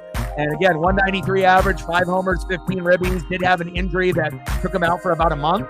But again, when everyone is doing shitty, the last thing that we need is someone to be a liability on defense and offense. And I think that's why the Bluebirds have really come out. It's one thing if you keep striking out and you keep popping up and grounding out, but I think the last straw for Mariner fans is him not playing good defense. And the thing is, if you're not going to hit, you have to at least be an elite defender and, be a guy that can get double plays and not make errors. And I think he's fumbled the bag and he's a liability on defense and he can't hit. So that's, I think, the main reason that most fans have given up on Jorge Polanco. And there's another punch out.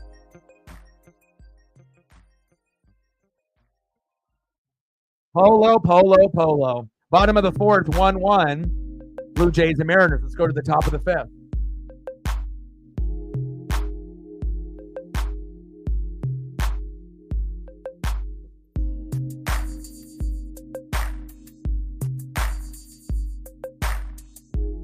No, but that is in the bucket. I'll have to end up getting that into the queue at some point, but I have not watched that yet.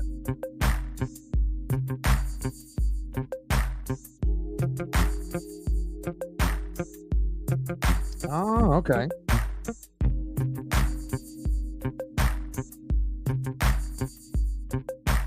Mr. Williams, have you watched Narcos? I know I got a lot of my Latino and buddies that are like, bro, it's like, you got to watch this. It's much better than you would think it would be. So I haven't watched it yet, but that one's on my bucket list too.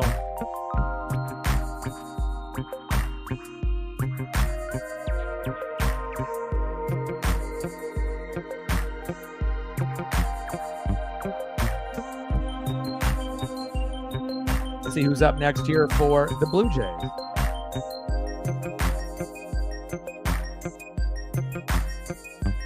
Next up for the Blue Jays, 0 for 1 with a K in the 9-hole center fielder, Kevin Kiermaier. Batting second, 0 for 2 with a K, right fielder, George Springer. And batting third, 1 for 2, first baseman Spencer Horwitz.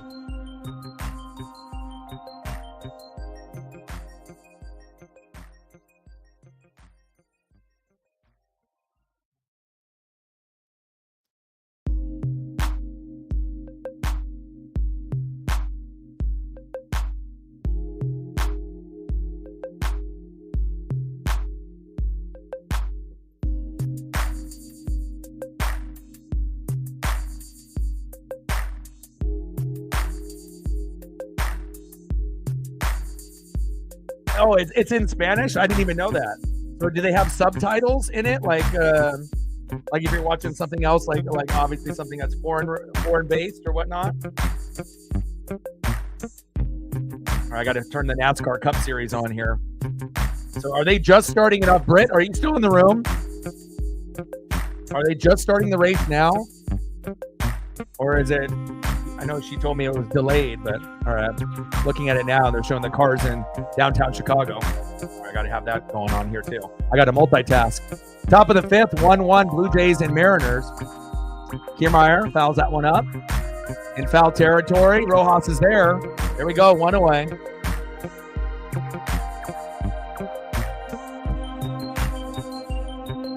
Next up, right fielder, 0 for 2, George Springer.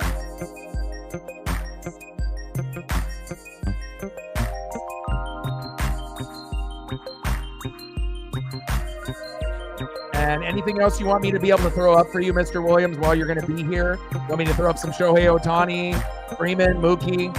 You want some Dodger photos? I don't know how long you're going to be able to hang out and whatnot, but I figured if you're going to be here for a little bit longer, I can at least do some Dodger stuff for you. Subtitle stuff doesn't really bother me that much. And to be honest, when I watch programming, when I'm watching with Paisley, even if it's in English and it's just like a normal program, I have subtitles on almost all my shows. So it's like, I don't feel like, I'm like a grandpa where I need them because I can't see or I can't hear, but I just sometimes, depending on the type of show it is, sometimes it's nice to be able to, have it on the screen. So that way, if you feel like you maybe missed something, you can look at the screen and then you can definitely hear and, relay everything. So that way, because how sometimes when you watch a show and they're talking fast or there's a lot of noise in the background, sometimes you feel like you miss like a few words of what they said or a sentence or, like, what did they say? So I feel like with me, subtitles, I don't mind having them on the screen as long as it's not too big on the screen and whatnot. And I can still see the action and whatnot. Nice K there for George Kirby. Good job, George. George Kirby with K number 6. Let's go, baby. Keep it moving.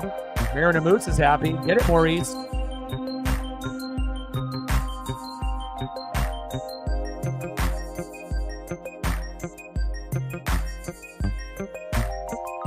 Next up is Spencer Horwitz, the first baseman. Batting second in the order.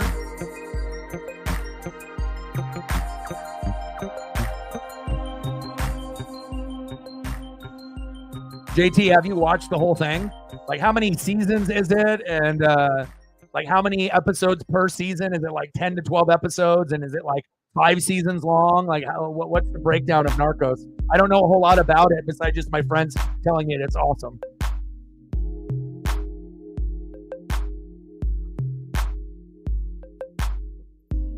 Strange New Worlds. Yeah, I need to see that too. Heisenberg.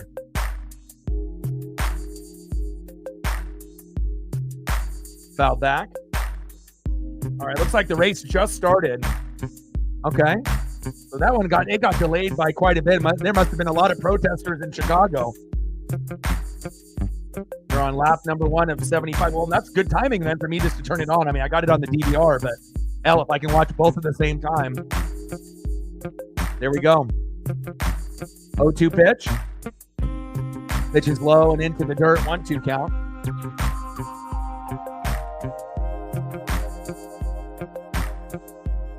Three seasons, 10 episodes each. Nice. I'm gonna do it. I'm gonna put that in the bucket list at some point and watch that too. 1-2 pitch. But even if you do get swept by a team like the Brewers, you got to think, Mr. Williams, the best teams. Obviously in the National League, right? You got Dodgers and Phillies, then you got Braves and Brewers, and then the Padres. And then there'll be another team that's in the Central, like the Cardinals, that might be able to contend with the Padres for one of the last spots. But again, Dodgers and Phillies are the main, two, but the Brewers and the Braves are right behind. So, if you end up losing to the Brewers, it's not like they're a terrible team. They're a first-place team this year. So, but again, as far as being a Dodger fan and a Mariner fan, no one likes to get swept. And luckily for the Mariners, we haven't got swept all year, but we've gotten fucking close where we've gotten beat, like in a 4-game series and we've only won 1 game, or we play a 3-game series and get our ass kicked in the first 2 games, like we played the Orioles, and then I went on 4th of July, and that must have been some good luck, and then we ended up getting a nice 7-3 win. But yeah, but anytime you play a 3 or 4 game series, you don't want to get swept by anybody, regardless of who they are, first place or last place. Nice little base knock by Horwitz.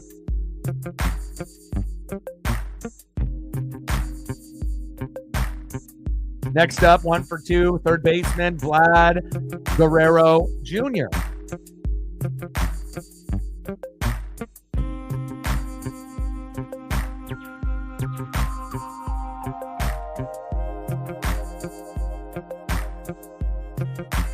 Yeah, I need to watch that as well. Lots of stuff that I need to be able to put in the list.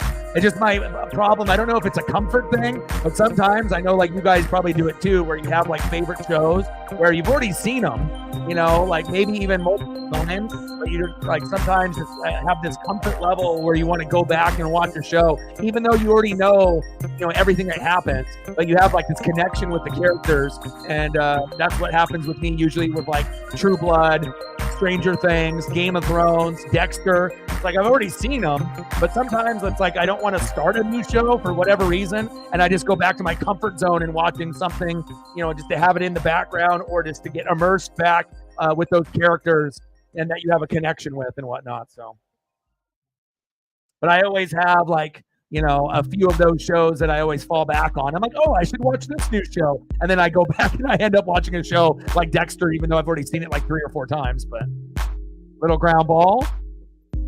JP to France. There we go. Retiring the side. Let's go to the bottom of the 5th. We're knotted up 1-1. Get a couple Dodger photos up here for Mr. Williams. Mr. Williams, how much longer do you have? Are you able to stay here for the whole stream, or do you have to dip pretty soon?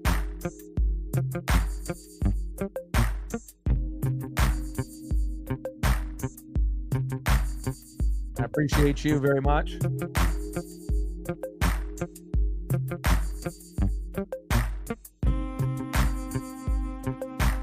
And hopefully we get Mookie Betts back around playoff time. They're going to need them. Definitely excited to see what we end up getting here at the end of the year. If the Phillies or Dodgers will end up making the World Series, and you would think that one of those two, as long as they don't have any serious injuries, that one of those two teams should be the representative. But you never know. If a team gets hot and healthy late, like the Phillies and Diamondbacks did the last 2 years, sometimes you can be a Dodgers or a Braves type of team and get upset, unfortunately. But with Shohei Ohtani on the roster, things are a little bit different with this Dodger team, even though they do have some injuries. But I am happy to see the former Blue Jay and the former Mariner, Teoscar Hernandez, not only do awesome for you guys, but be a fucking all-star. That's pretty sweet, man.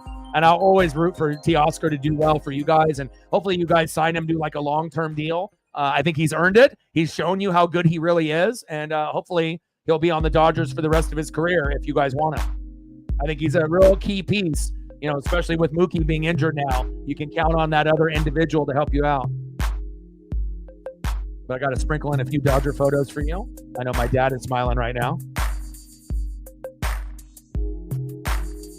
Appreciate you, brother.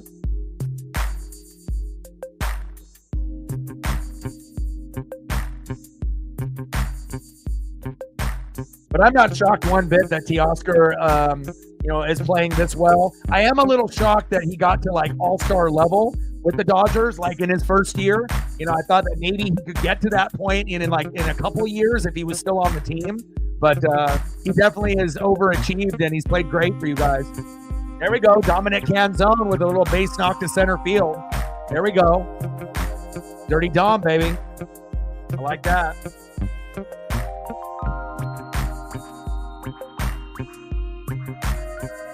Next up for the Mariners, center fielder Victor Robles, who just hit his first home run of the season in the upper deck. Let's see if he can do it again. Let's go, Victor.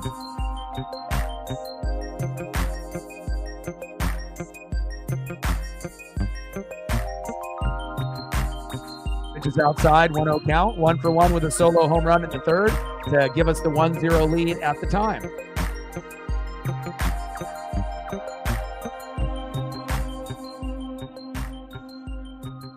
Yeah, I turned it on. I got it on my phone right now. So I'm actually, I got it right when they were starting off. Throw to second, Wild. Go, go, go. Go, go, go. Yes, now runners advance to second and third with no outs. We're going to get a run or two here. Let's go. Yeah, I got it on right here. We're on lap number 5 of 75.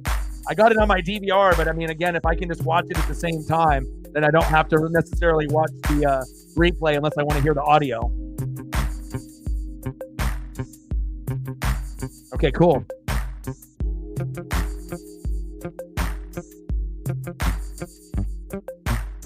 Who ended up winning the Xfinity race? I know SVG was in the top 2 almost the whole time, and I watched like 3/4 of the race, but I caught everything but the end. Who ended up winning the Xfinity yesterday? Was it SVG, Britt? Absolutely. I'll throw up some Chris Taylor for you. Let's go Mariners.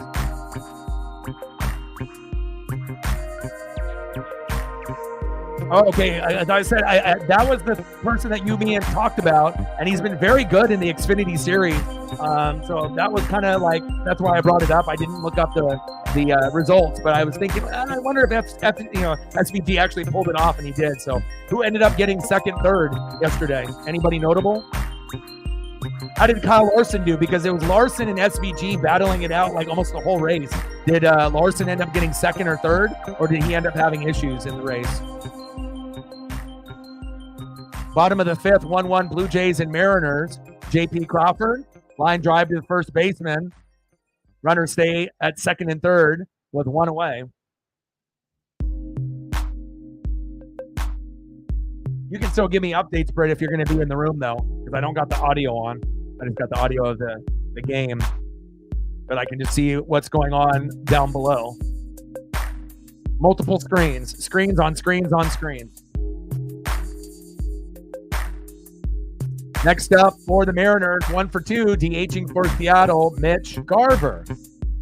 And Garver's really started to turn the corner within the last 3 weeks. You know, again, in the beginning of the year in April and May, he was dog shit, just like Jorge Polanco. But I think he separated himself from Polanco. Garver has never been booed, and he's starting to hit singles, doubles, and home runs. Occasionally, yeah, his batting average stinks. It's 177. He is our backup catcher, but 11 home runs and 33 ribbies is not bad for a guy that really sucked in April and May. So, SVG, Ty Gibbs got second, Larson third. Okay. I was about to ask about Gibbs, but then there you go. You just gave me the answer. So, pitch is inside, 2-1 count.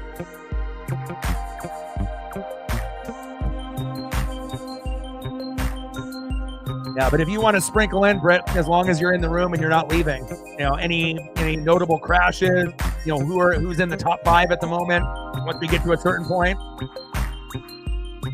Oh, just foul. Damn. Oh, that was close.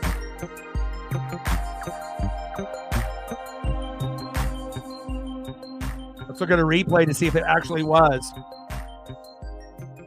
Oh, foul by 6 inches. Jesus. We'll get some Chris Taylor loaded here for Mr. Williams. We're at $69, 31 to hit the goal.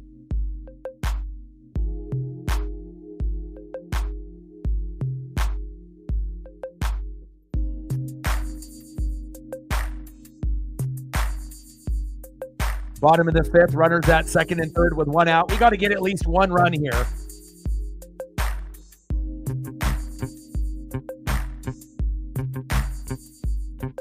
Oh, shit. Back. Back.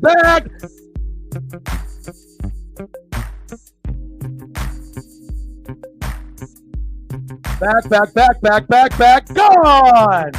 3-run blast by Mitch Garver, baby. That's what I'm talking about. Woo! Homer to center, 407 feet. Canzone and Robles scored. 4-1 Mariners. Let's go. Hell yeah. That a boy, Mitch. And again, just to be able to give a guy a little bit of love and praise. Sometimes guys suck in April and May, and they get better in June, July, and August. Garver's one of those guys. Let's go. 100 home runs this season for the Seattle Mariners. Let's go. Let's go, baby. We're going to win this series. Hell yeah. Popped up. Oh, Vlad almost dropped that ball. Cal Raleigh popped out to third. Soon as Garver hit that, he knew it was gone. He's like, let me bat flip this shit. Let's go, baby. Hell yeah. Next up, left fielder, Luke Raley. Luke Nukem, Nuke Raley. Let's go.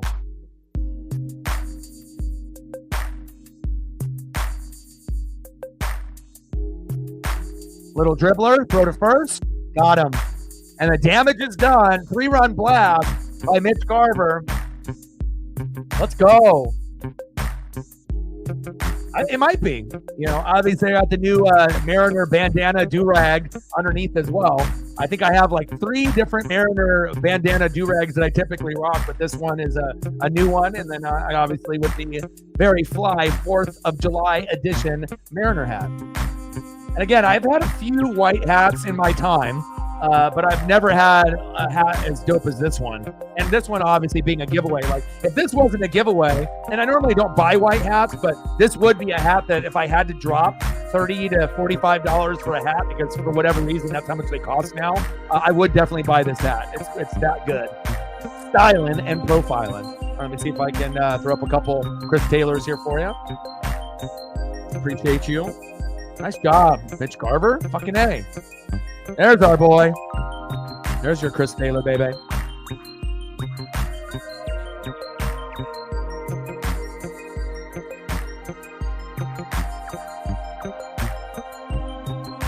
Former Mariner.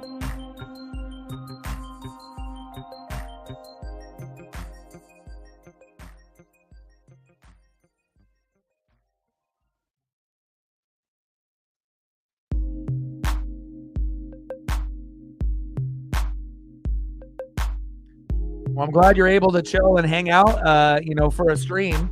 Even just being able to hang out for a few minutes is nice. And I know how busy you typically are, Mr. Williams. So it's definitely a fun surprise to be able to have you come kick it, during a stream with us here. And I appreciate your support to the channel. We need more people like you and Megan to hold it down on the channel, especially when I got to take care of Paisley and, with the Bills. Appreciate you, brother. Hope you enjoyed those. 4-1 lead, baby.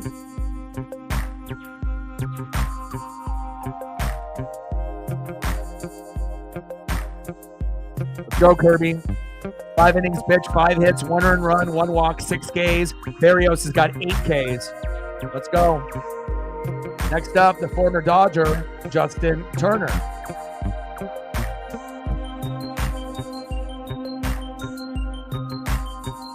Pitches outside, 1-1 count.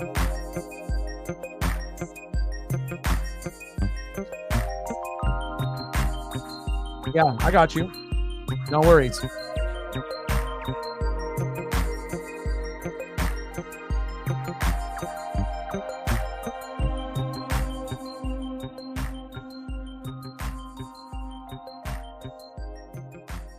NBC broadcast now, since we're off the Fox, since we're more than past the halfway point. Which one do you like better, Britt? Do you like the Fox broadcast or do you like the NBC broadcast? Justin Turner popped up, foul. 0 for 2 for Turner today. It's kind of weird seeing Turner in a different uniform other than the Dodgers. And I know that, he had some time there in the Red Sox and now he's on the Blue Jays, but I will always see Big Red in my mind in a Dodger uniform. It's kind of weird. Wish he was still on the team over there in Dodger blue. 1-2 pitch. Big swing and a miss. There goes JT Justin Turner. 1 away. Next up for the Blue Jays, shortstop Bo Bichette.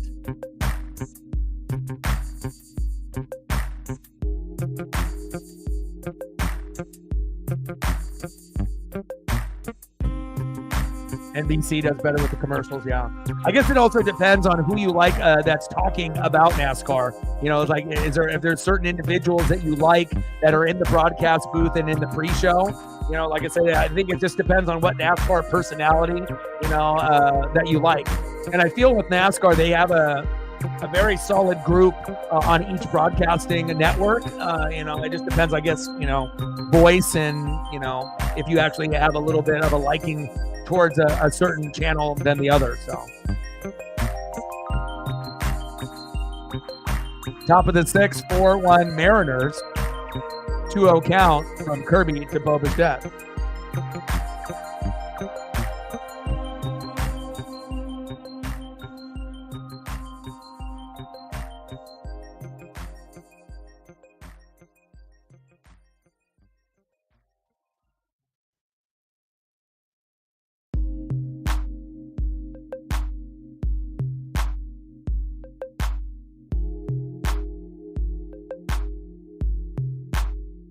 .3-0 count to Bichette for a strike. 3-1 count.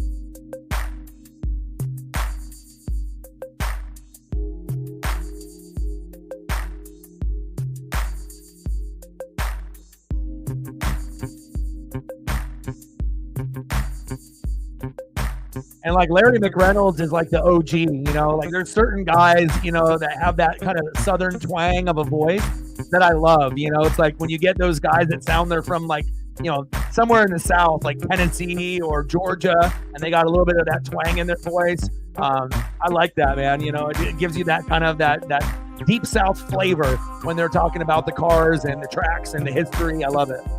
3-2 pitch. There goes Bo Bichette, baby. 8th punch out by George Kirby. There we go, baby.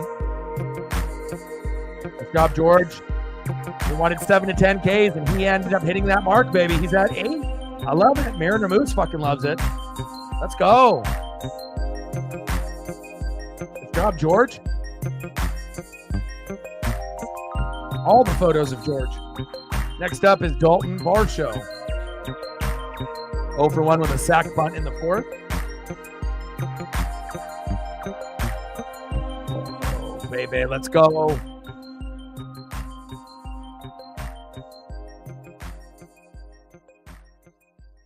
SVG, he's a stud. Varsho popped up. Victor Robles is there. Can't see it. And Luke Raley comes in to save the day. There we go.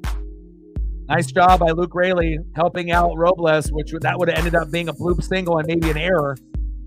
The sun can be bright out there in Seattle. Let's go to the bottom of the 6th inning, 4-1 Mariners.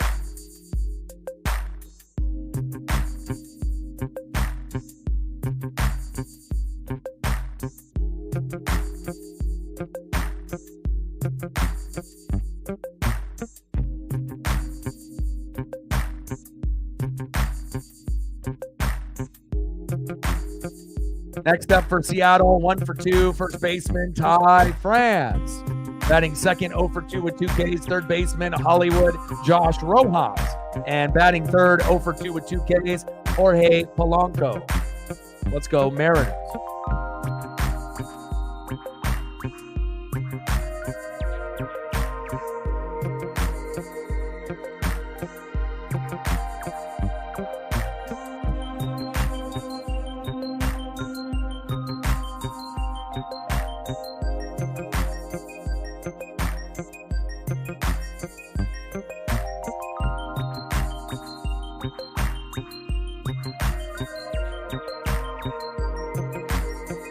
Hell on wheels.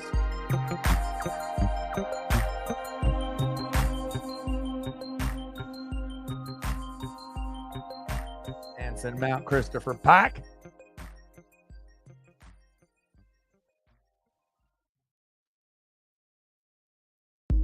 I got you.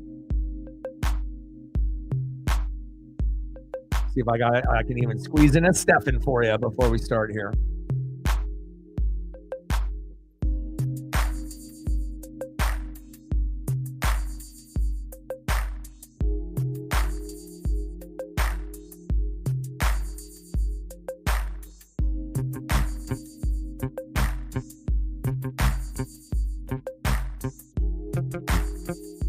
I got you, always.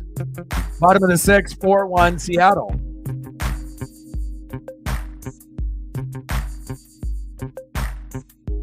Hell yeah, Logan Gilbert, all-star for the very first time. Hell yeah. Good shit. He deserves it. Like I said, if you look at the team, Logan Gilbert, George Kirby, Cal Raleigh, and Andres Munoz would really be the only ones that would be in consideration. Cal, obviously, his batting average is a little too low, so we're going to have to wait for him to get that up in the near future. And Salvador Perez is getting a little bit older. But at one point, we will have Adley Rutschman as a starter and Cal Raleigh as a backup, but we might have to wait a couple years. But George Kirby doesn't get it. Andres Munoz, it looks like, doesn't get the nod, at least not yet. But at least we get one all-star in Logan Gilbert. Hell yeah. But Logan is definitely the most deserving out of the pitchers this year. Brian Wu was good, but only had limited starts. George Kirby has gotten better as of late. But Logan is definitely our best pitcher on the roster.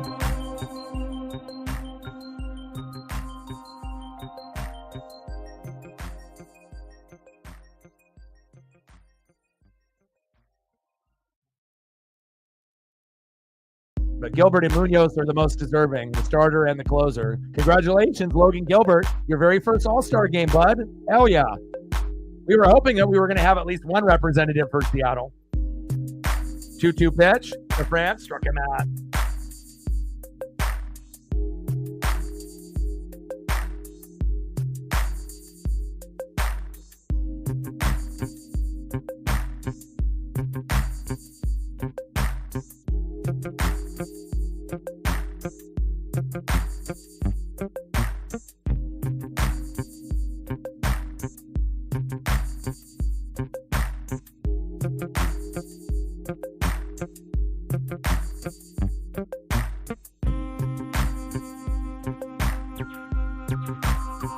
Next up is Hollywood Josh Rojas.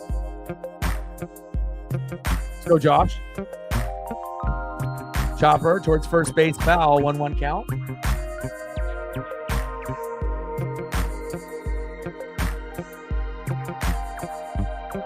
And you need a comeback.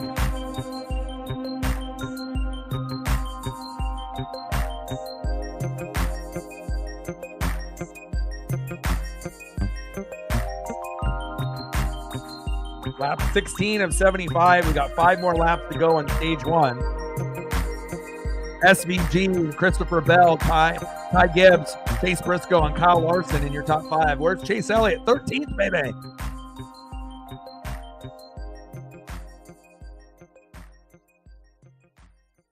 What do you think is the most strategic turn, Britt, based on this track? Probably one of the kind of the last turns going in. I know there's going to be a couple wet spots and a couple, areas that you're going to end up having more crashes than maybe other areas on the track. So, and hopefully the rain won't delay it. Right before pit road, I was thinking that would be one of the spots. Got the windshield wipers out. Bottom of the 6, 4-1 Seattle with a Mitch Garver 3-run blast to give us the 3-run lead. Big swing and a miss for Rojas as he goes down to one knee, 2 away. Barrios, I see you. Another punch out by Jose. 5.2 innings pitched, 6 hits, 4 runs, 4 earned, but he's got 10 Ks. And that's the problem with the Mariners. We just strike out way too much. It's like 10 to 15 times a game, but we still find ways to win. Stanek about to come in. That had some crazy movement there by Jose.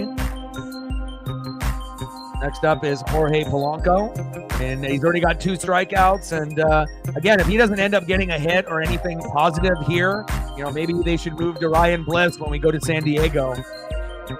Well, that one actually hit him. What do you know? I mean, the only way that Polo can help his team is if he ends up getting walked or hit by a pitch, and lo and behold, he just got hit in the shin. I guess we'll take that. Polanco to first. Next up, right fielder Dominic Canzone. Let's go, Dom. Like, sub, donate, comment, share.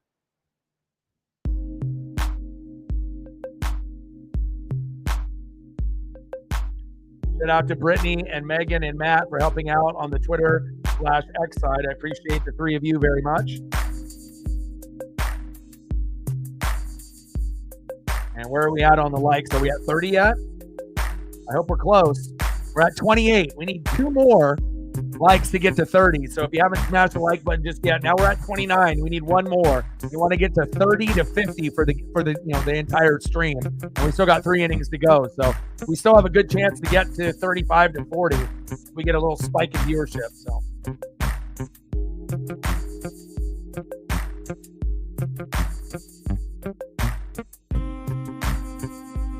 I think all Mariners fans were about to get to that point.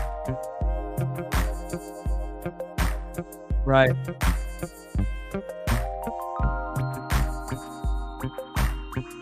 So are you like me, Britt? Since you're like on the East Coast, do you have any friends that have the passion for racing like you do? Or are you like that one friend that likes NASCAR and they don't understand why?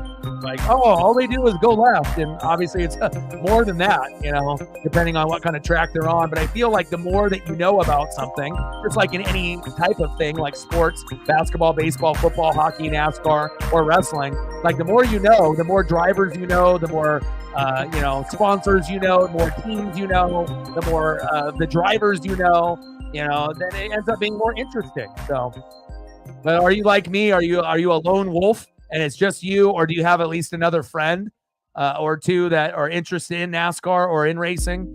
I wish I had more people, but at least me doing this channel, it gives me the opportunity to meet people that have the similar interests as me, whether it be basketball, baseball, football, hockey, NASCAR, or wrestling.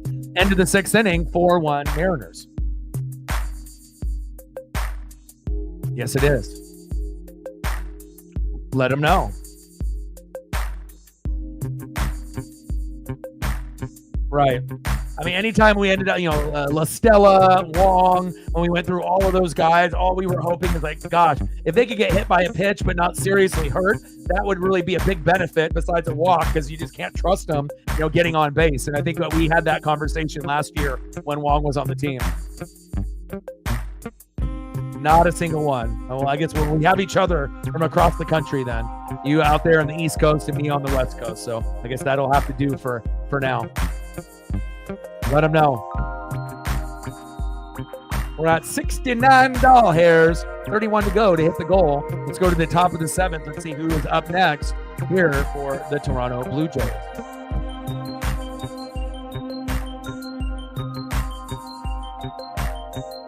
Next up for the Blue Jays, 0 for 1 with an RBI and a K, catcher Alejandro Kirk.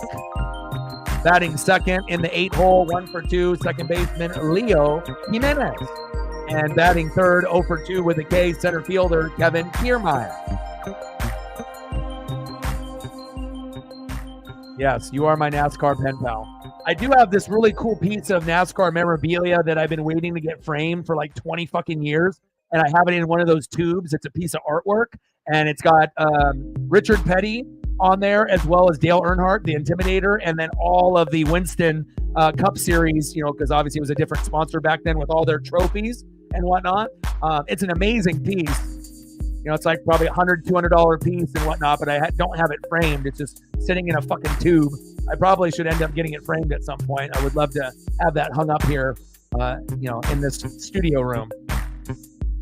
I mean, I got a lot of McFarlane figures and whatnot, and starting lineups of like Dale and Dale Jr., and some of the others and whatnot, but I don't have too much memorabilia of the current drivers that are in here. But, maybe one day if I end up getting more money, maybe I'll end up getting like a, Chase Elliott racing suit or something like that. So, get a racing helmet, racing suit, Obviously I can always get the model cars and whatnot, but top of the 7th, 4-1 Seattle. Runner at first, 0-1 count to Leo Jimenez. The 4th of July fit, bro. Brand new bandana, right? And the 4th of July cap, only 10,000 out of the 40,000 that were there. And normally when they do a giveaway, it's 20,000. So I was a little shocked that it was 10, but we were one of the first in line, and luckily me and my best friend Justin got one because there was no one else in our section that really had them besides us. So I don't know if those guys just got late to the game and whatnot, but it's probably the cleanest white hat I've ever owned, and let alone being Mariners. And it's got the nice red, white, and blue for the 4th of July. And on the back, where the snapback part is, one side is blue and one side is red to give it that unique flavor to it. So, but this is a hat that I would drop $40, $45 for. So it's kind of nice that I didn't have to pay for a hat, and now I can rock two. My regular one that you guys see me typically wear, and then something a little bit more colorful with the white one. And anything that you wear white, hat, shoes, shirts, it definitely pops. So appreciate that, Lauren.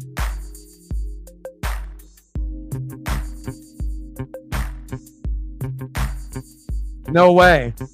That's awesome. Yeah, and like I said, most of the stuff that I own is Dale Earnhardt or Dale Earnhardt Jr., Michael Waltrip, obviously when they had DEI. I have some Jeff Gordon stuff. I have a Jeff Gordon autograph from one of his early cards that came out with the track series, like in 94 when he's got the mullet. And that's worth about $100, $120. If I get it graded, I think it could grade out like a 9 or a 10, and then it would go up to maybe $200 to $500 if it graded high. But I think a majority of the collection is a lot of the old school stuff. But like I said, one of the coolest pieces I have is in that tube that has Richard Petty and Dale Earnhardt, and it's a piece of artwork, and it's incredible.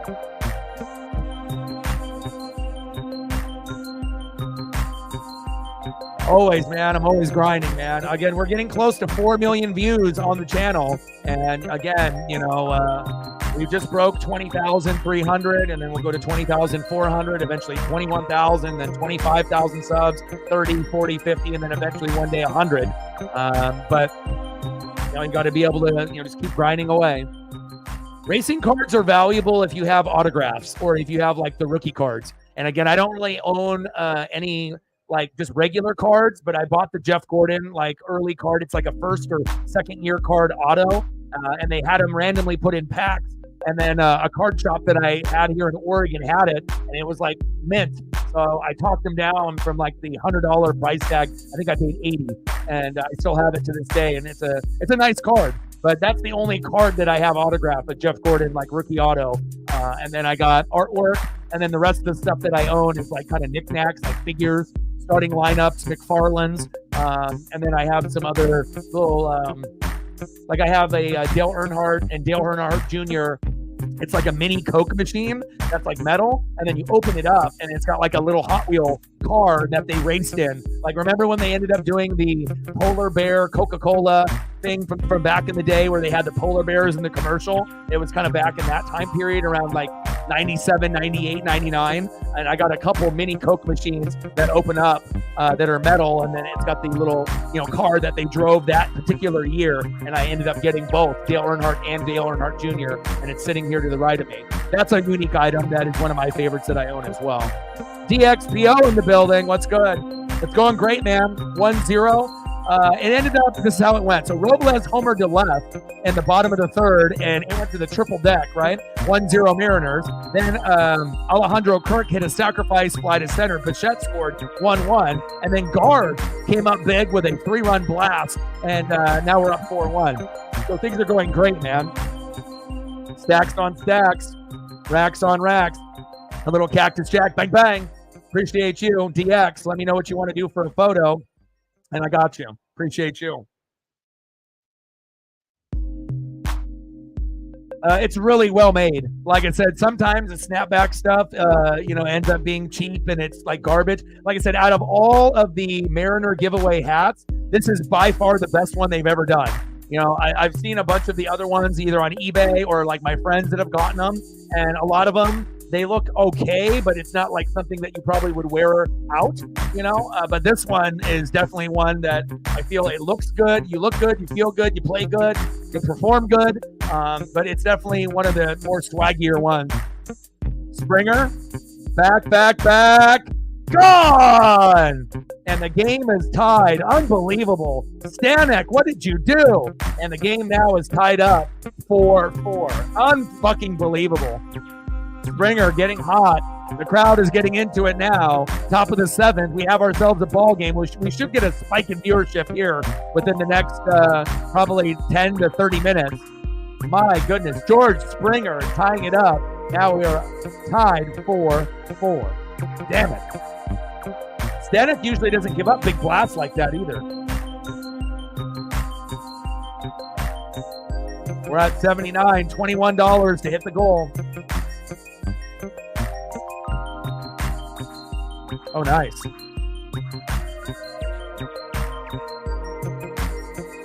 Yeah, I'll have to figure out something for Chase. I'm a big Napa guy too. I think that's why I ended up collecting a lot of the Michael Waltrip stuff, knowing that I already knew he wasn't going to be as good as the others, but him being with Dale Jr. and being a part of DEI, and then also with Truex Jr. first coming up at that point, he was obviously in the lower Xfinity series back then, and I always thought, man, this Truex Jr. guy might be pretty good. But I just, I like the colors, and I think Napa is actually one of the best sponsors in the NASCAR Cup Series overall. And, anything Napa that I see that's related to NASCAR, I usually try to swoop up, especially if it's linked, to someone like Michael Waltrip or now Chase Elliott. Springer dinger. Big ball. Rain coming down in Chicago for the NASCAR Cup Series. Horowitz. And that one goes right past Polo and JP. Horowitz with a single to center.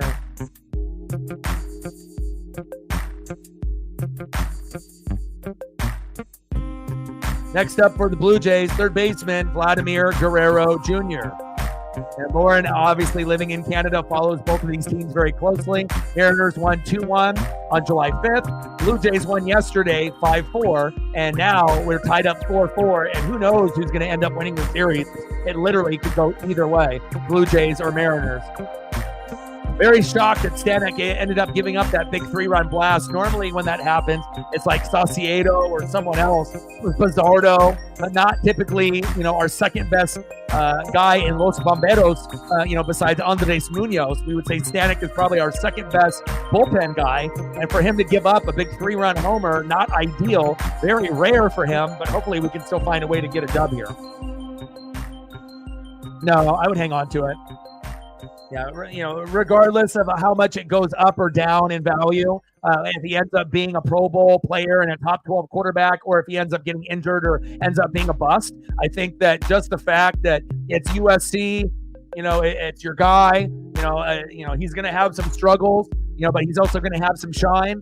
And again, sometimes it's not about the money. It's just about having the item. You know what I mean? Sometimes like having cash is not worth the item. And then the trouble of having to buy another one or something else. Sometimes it's like when you spend the money and you get something, sometimes it's just nice to be able to hang on to things. Like for me as a collector, I'm not really a seller. I'm a buyer. So, honestly, a lot of times when I end up having an item that maybe I would sell, I typically just give it away for free, to like a friend, even if I end up spending big money on it, like my best friend Justin has probably gotten, $1,500 to $2,000 worth of my stuff within the last 2 years, just because I got so much, but I want to make sure that he's happy. And again, it's not like when I die, I'm going to be able to be buried like King Tut with all my toys and memorabilia, which I guess I could, but I am going to do a scavenger hunt where I'm going to bury a lot of my stuff, in random places and leave clues. So that way people will be able to find toys and cards and memorabilia, obviously with basketball, baseball, football, hockey, NASCAR, and wrestling. I mean, I got enough of it, but a majority of the collection will go to my friend Justin, though, because I know he won't sell it and he'll appreciate it. Another walk there from Stanek. We got runners at first and second, one away. We're knotted up at 4.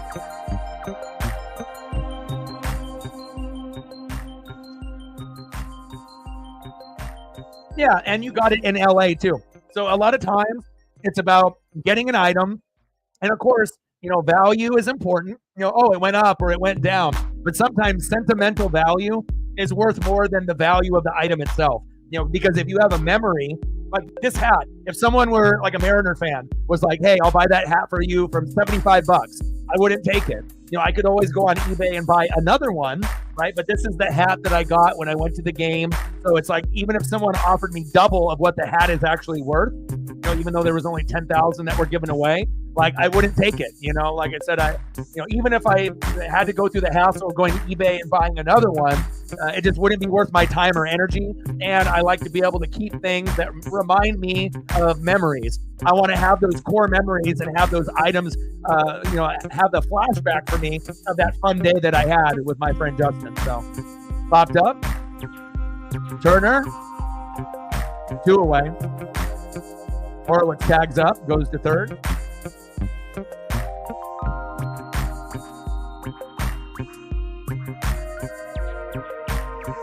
Turner flied out to right. Horowitz to third. Next up for the Blue Jays, shortstop Bo Bichette. 1 for 2 with a run, base on ball, and a K for Bo Bichette. Will he be a Seattle Mariner in the near future? Possibly. Vlad Jr. as well. We don't know. Best friend.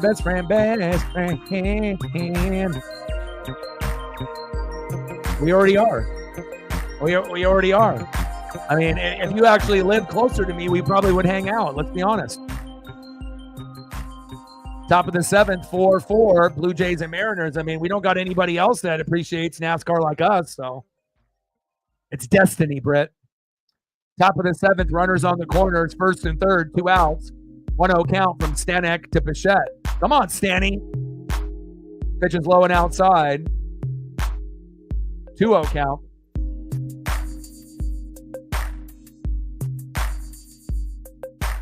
Yeah, sentimental stuff is, you want to make sure you have those memories. At that point, it's like about the memory, not the value of the item.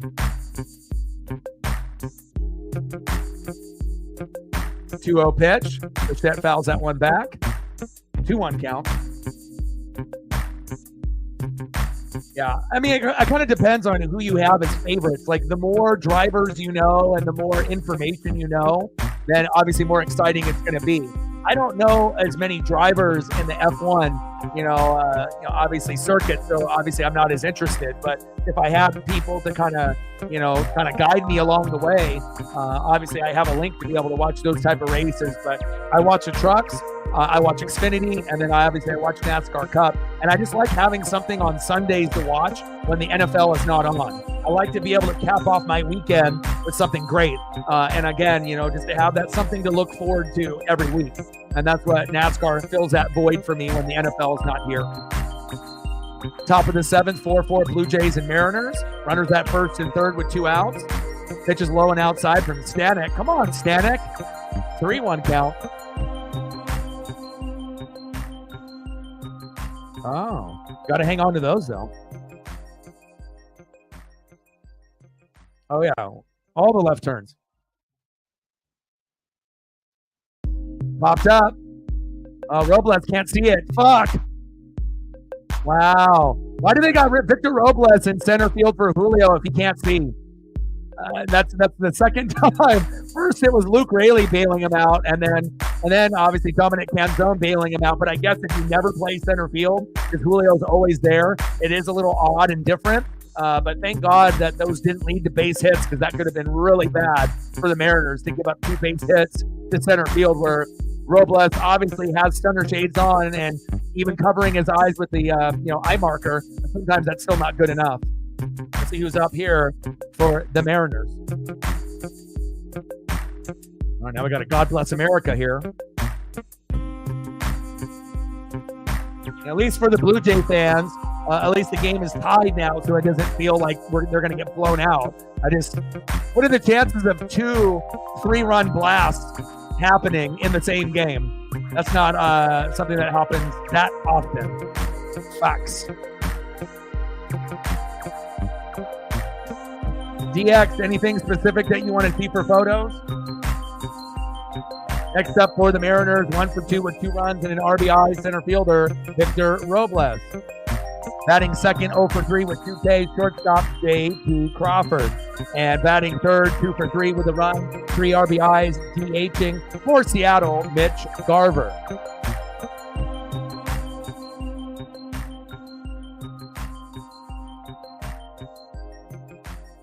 Yeah. That's crazy, right? It's been such a long time since then. Yeah, Seattle's beautiful. Like I said, there's not too many places that I feel that I could live. I think I could live in Eugene for the Ducks. Seattle would be more of a priority, though. Like if I wasn't living here, Seattle it's expensive there, but Seattle is beautiful. And then obviously Eugene, but obviously being, close to Nike headquarters and, in this Beaverton area, in the burbs, it's nice, so you never know.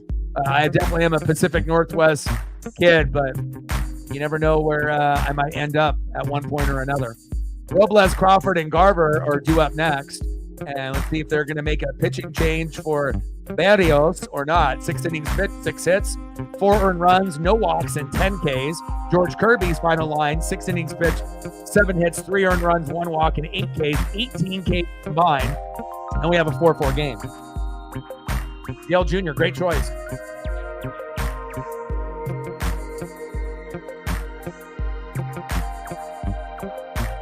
Love me some Dale Jr. and Dale Sr.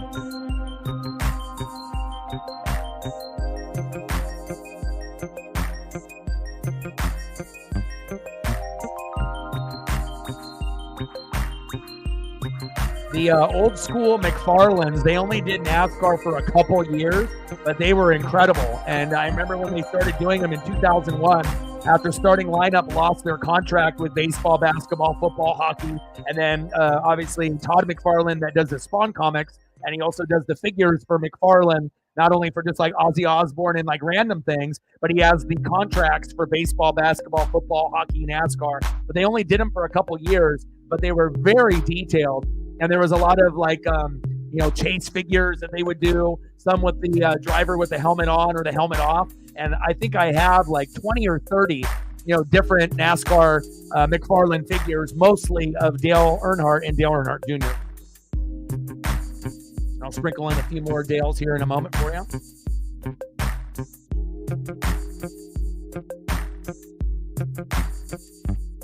And obviously, when he was driving that Budweiser 8, there was people that would just buy Budweiser just for him. Obviously, he has been linked with Oreo when he was wearing, obviously, a blue jumpsuit. There's been a couple different brands that, he's been notable for. He went into the Mountain Dew later, but I think the Budweiser is the main one that everyone remembers him for.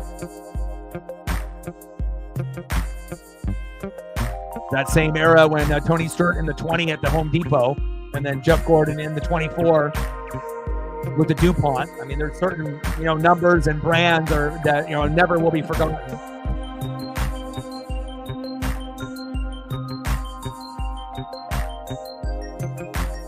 Appreciate you, DX. Swaggy. And I knew that he wasn't going to be as good as his dad, but I think he ended up being better than people thought he was going to be, moving up in the ranks instead of just being, it's his Dale's son. He ended up making a name for himself, knowing that that's a hard shadow to be in when your dad is arguably the best driver of all time in Dale Earnhardt, even though you got Richard Petty and a few others that are up there as well. Jeff Gordon, Jimmy Johnson, Richard Petty, and obviously Dale Earnhardt. Lowe's for Jimmy, yep. Absolutely. I mean, and people would be shopping at Lowe's for Jimmy and Home Depot, and they had no business of even being at those stores, but they just loved those guys so much that they would end up at that store buying some random shit just to support the driver. I know I did, there would be times where I would end up buying a case of Budweiser, even though I could have bought something else just to support Dale Jr. There we go. We'll take a walk there from Victor Robles. Yes, sir.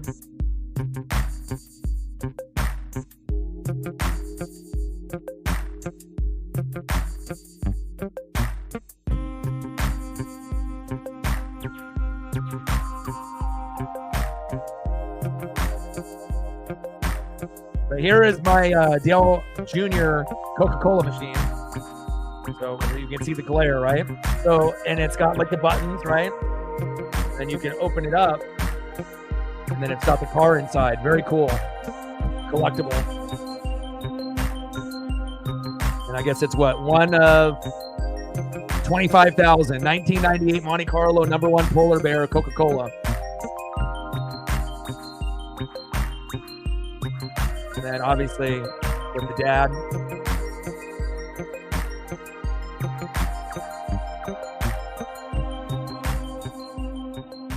That's my stuff. Like I like unusual items, and I thought there was a lot of like die-cast cars that I could have bought, but when I saw the Coca-Cola machines, and I remember those exact machines being out in my neighborhood, like at different stores and whatnot, and I was thinking, how cool would that be if I could actually get one of those? And luckily, nice hit by J.P. Crawford. There we go. But I remember one of my local card shops was starting to carry some NASCAR items, and that's where I actually got the Richard Petty, Dale Earnhardt piece of artwork that's in the tube. And then I asked him, I was like, you guys got anything like unusual and weird? And, not the regular type of collectible of just like a die-cast car or a Hot Wheel car, or a poster. Like, you got something different that's like really cool. And then he showed me those, and I bought them instantly. I was like, yeah, I'm definitely buying those. But those are two of my favorite NASCAR items. Even though they're not worth like a lot, it's still something that I would never sell, and they're very cool. We got runners at first and second with no outs. Next up is Mitch Garver, and there goes Jose Berrios. 98 pitches in. We might be able to capitalize with a run or two here. We need this win, baby. Next up for the Mariners, 2 for 3 with a run, 3 RBIs, Mitch Garver. Let's go.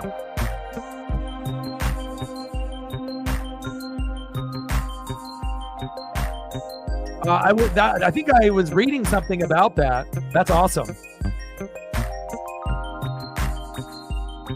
All right, man. Take care, brother. I appreciate you.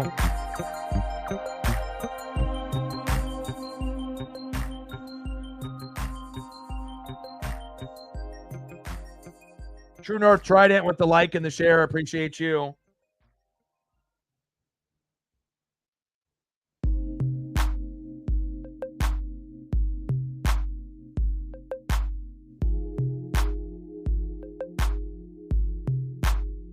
I got a message, Mr. Williams.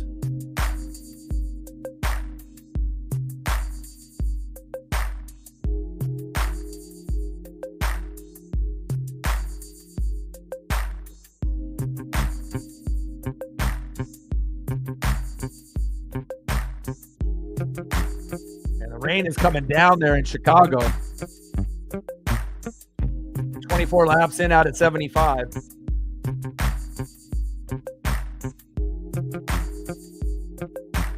Yeah.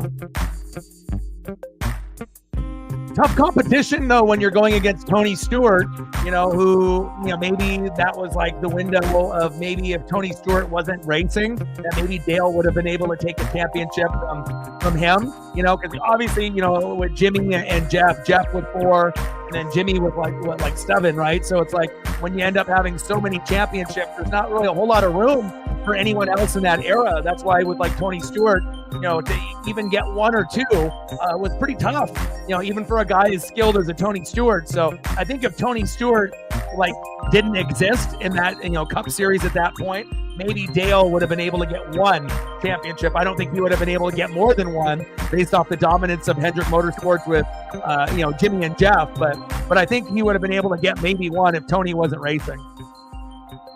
But I still think, he's an OG. I still love him. Napa know-how. You know it. Yeah, maybe you can teach me a thing or two about F1 and the Indy 500 and some of the other different big things like who's good. And I mean, I know some of the big name guys that are in that particular circuit, but I just don't follow weekly to kind of get engaged to like I do with NASCAR. So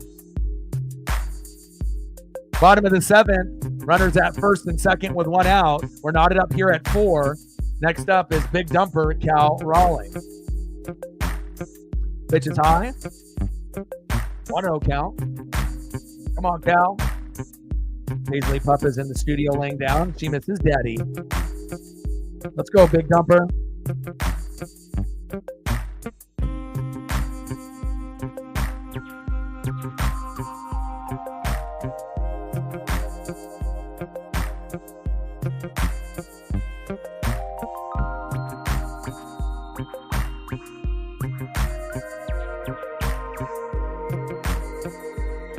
Yeah, just looking at myself in the stream, it's like, man, I got extremely dark here in the last couple days. Sun has been hot as shit here. Popped up. To right field to George Springer, 2 away. Runner still at first and second. But I guess I am outside every day for about an hour and a half, so at some point I guess I would be getting a little bit more dark. But I want this heat wave to end, man. 100 to 103 for like 7 days in a row. Like, I like the sun and all, but that's ridiculous. Next up, Luke Rayleigh. Luke Nukem, Nuke Rayleigh. Let's go. Pitches outside, 1-0 count. 0 for 3 with a ground out in the 5th. Let's make it 1 for 4. 250 batting average, 10 homers, and 26 ribbies. And we definitely won the trade when we traded for him for Jose Caballero. Let's go. Oh, SVG is out. No. Pitch is outside. 2-0 count.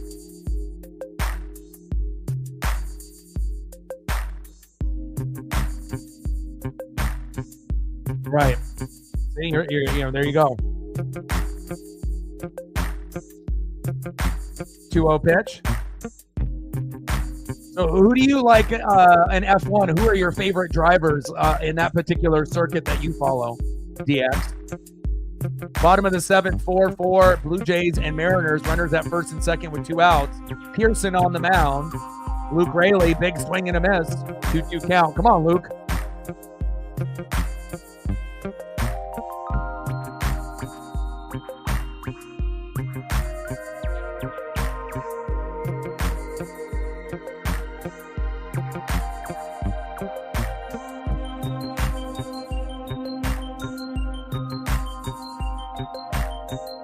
Two pitch. Throw to third. Safe. There we go. The basics to F1 is 10 teams, 2 drivers a team. The 10 in a score points, and then there's an extra point for fastest lap. Okay.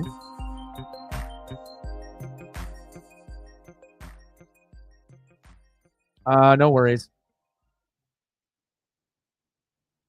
23 on pit road. We got a caution. 26 of 75. God, the rain is coming down there in Chicago. And normally I haven't been to too many places, Oregon, Washington, California, Japan, and I have been to Illinois. I have been to Chicago for business when I was doing sales. One of my sales jobs I had a few years back. The food is great over there, but definitely I can see how a lot of people could get overweight in Chicago because the portions are ridiculous. A little bit of a dangerous place to be at too. Obviously, we know the murder rate in New York, Louisiana, and New Orleans and Chicago are very high. When I was on the trip, I didn't necessarily feel the safest, even though that we had a good hotel, and I ended up traveling in front of Wrigley, and we went to a Bulls game against the Warriors, and tried to check out obviously the Bears and whatnot. But the nightlife is cool. Went to a couple clubs and whatnot, but. End of the 7th inning, 4-4, Blue Jays and Mariners. Tough that we couldn't get anything in that particular inning, but good defense by Toronto. Let's see who's up here in the top of the 8th for Toronto.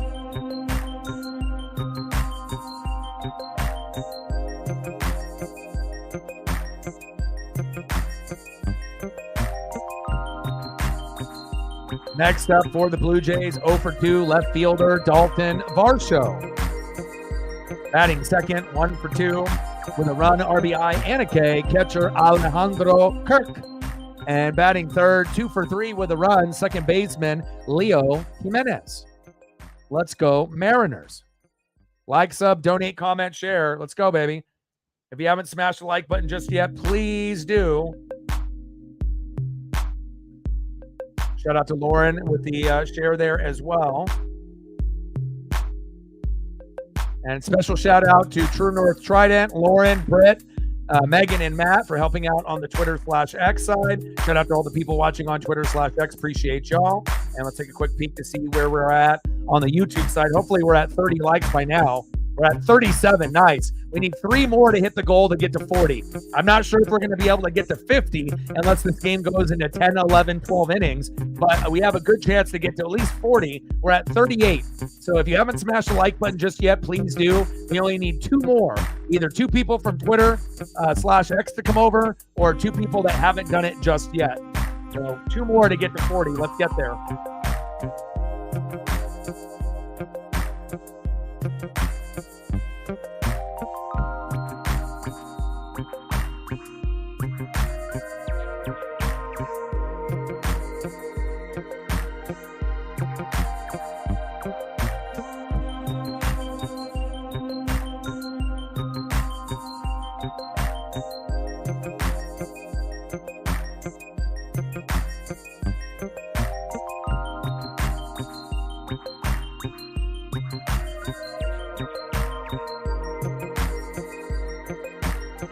(26 of 75). Gibbs, Bell, Larson, Smith, and Reddick. Austin both on the mound.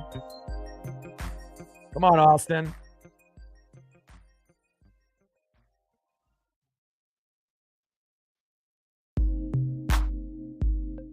Trying to get this NASCAR. Here we go.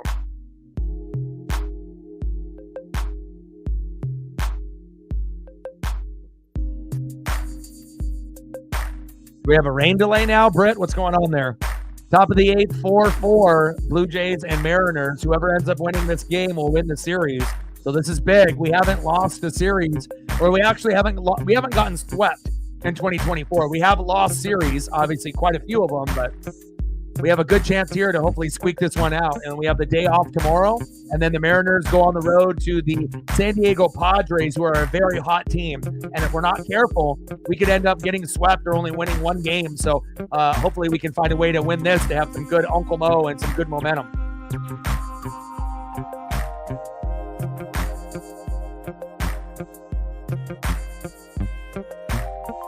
Come on, Austin.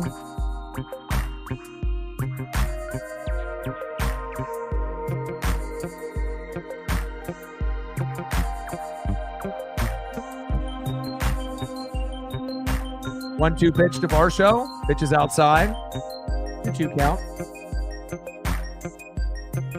2 balls and 2 strikes. 43. Nice. Heck yeah. 7 more to 50. I mean, we tried to get to 30 to 50, and we did have a run of like 50 plus likes for like 4 streams straight or 5. And that always helps, you know, to be able to get more people recommended to the channel and to be able to just keep grinding with those analytics and metrics that obviously the people that are running YouTube look at.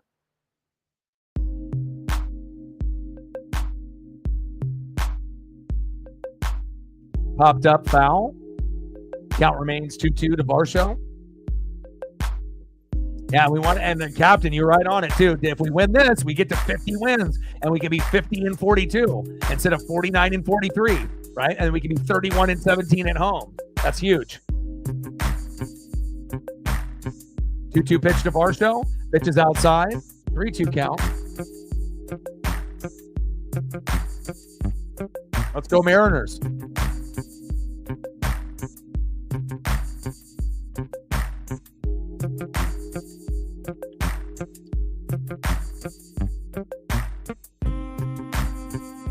Varsho fouls that one off. 8 pitches at this at-bat. Come on, Austin. Now it's number 9. Let's go. Grind it out.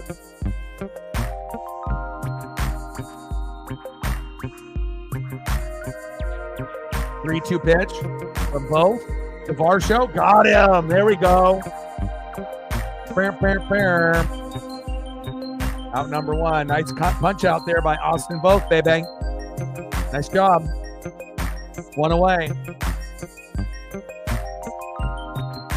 Next up for the Blue Jays, 1 for 2 with a run, RBI, and a K. Catcher Alejandro Kirk.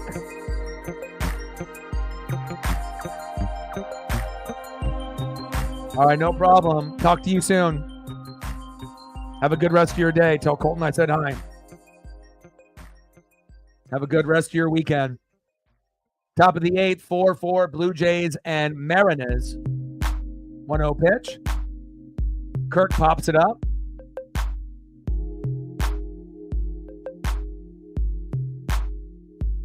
Nice catch by Dominic Canzone there in foul territory for Alejandro Kirk.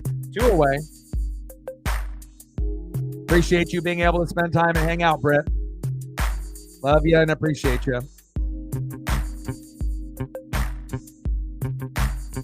Next up, 2 for 3 with a run, second baseman, Leo Jimenez.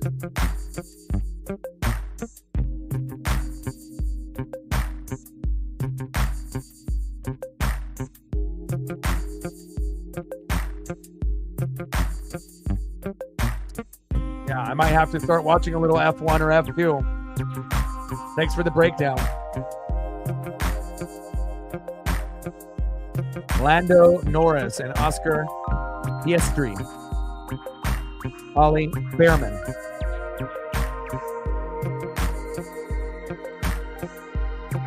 And which manufacturers have teams? So obviously Megan mentioned the Mercedes team, and then you have a McLaren team, and then what are the other brands of cars that are teams there besides Mercedes and McLaren? See, I'm getting educated right now. I like learning new things every day. There's always going to be someone that has more information or knowledge than me in something, so I definitely want to learn. 1-2 pitch. Pitch is outside. 2-2 count. We're in the top of the 8th, 4-4, Blue Jays and Mariners.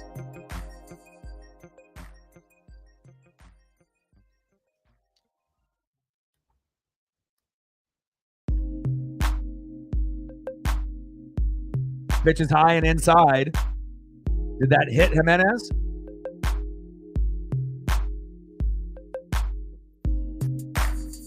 Did it hit the bat or did it hit his hand? That's the question.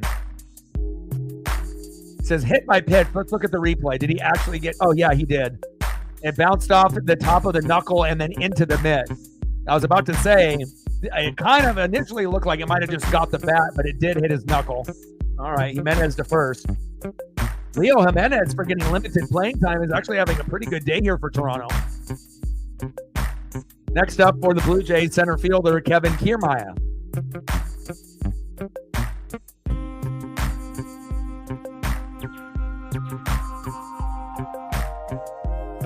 Looks like we got a rain delay in NASCAR.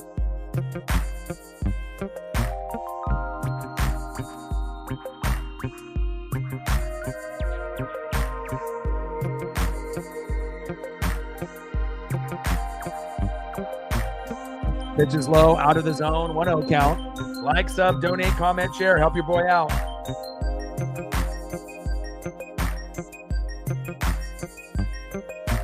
There we go. 8 more to get to 7 more to get to 50. Let's go.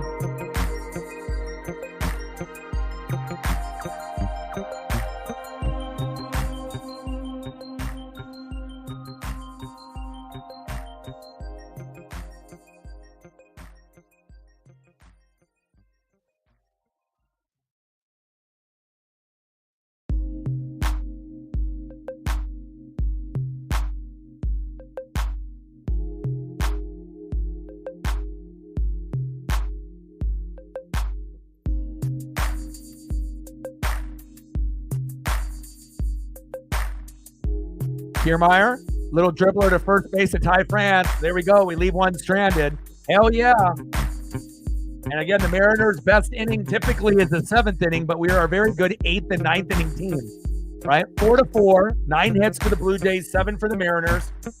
We're going to have a chance. We've got a rain delay here in NASCAR. We're at 79. We're close. 21 to get to the goal. Let's go Hems. And then again, we're going to have the day off tomorrow. If Dodgers were playing, I would have done the Dodger stream, but they don't play tomorrow either. They have a day off as they go on to their next series. So, and then we'll be back on Tuesday on the road. I believe the game will be at 6:30, but I'll have to double check here before the game ends. And then we'll be on the road in San Diego, and I'm very excited to play the Padres. Let's go, Captain Oreo. Let's get it, baby. Trident's up. Let's get this done. We're right there. I mean, we got a 3-run blast. out of Garv, but then we didn't expect a 3-run blast from Springer, but I guess that's the way that the ball bounces sometimes, right? You get a little bit of unexpected on one end, and then you get it right back at you.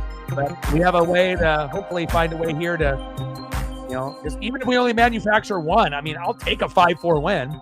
I don't need to win 6-4, 8-4, anything like that. I mean, shit, we won 2-1 in game 1 and we lost 5-4 yesterday. It would only be fitting if we win 5-4 today, right? To give them a little payback from yesterday. And they were beating the shit out of us yesterday. And we were actually lucky to get it to 5-4.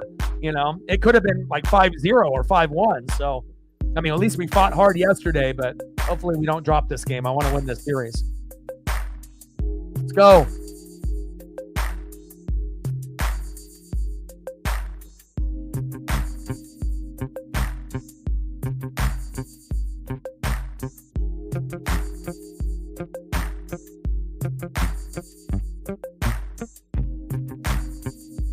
Good old Dale Jr., baby. See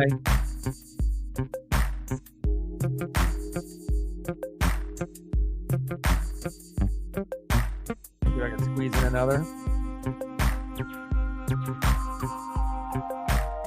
And I got some old school starting lineups of Dale when he was in the league underneath, obviously, the NASCAR Cup, because they've gone through so many different, sponsors over the days, because it used to be the Winston Cup back then. But based on whatever the Xfinity Series was back then, I got some old school figures of Dale and Dale Jr. in the starting lineup series in the late 90s. Very cool. Bottom of the 8-4-4, Blue Jays and Mariners. France, back to the warning track, one away. Varsho with the catch. One out. France flied out to left. It's okay, Ty. Next up, third baseman, Hollywood, Josh Rojas. 0 for 3 with 3 Ks. Come on, Hollywood. Let's get back on track, baby. You were in the 9 hole at the beginning of the year, and you were batting 300 to 350 and giving us that electricity. You've been one of the more consistent hitters for us this year, but again, we have no 300 hitters, and we need to be able to get you back on track. You're batting 254, which is the highest on the team right now, but that's not really saying a whole lot. Let's go Mariners. Pitches outside, 2-0 count.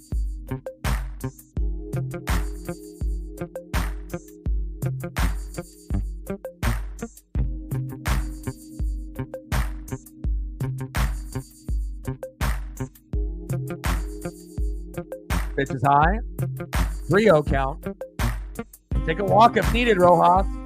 We don't need to, try to force things like Julio sometimes. Sometimes you could just take your walk. 3-0 pitch. Let's go. Let's get it, baby. Hollywood Rojas with the walk.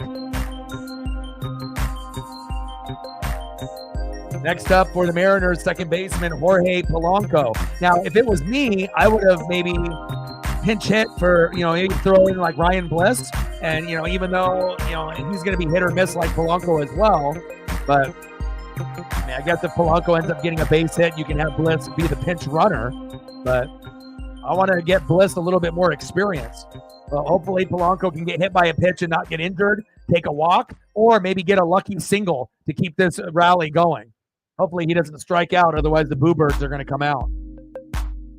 And the Boo Birds are not necessarily towards only Jorge Polanco. They also are geared towards Scott Service and management with Dipoto, knowing that we got guys waiting like Ryan Bliss that could be playing, but they're choosing not to.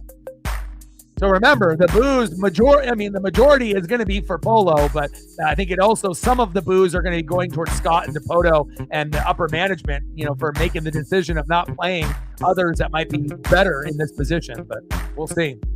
First pitch is a strike, low in the zone, 0-1 count. Come on, Polo. I don't want to boo you every fucking at-bat for the rest of the season.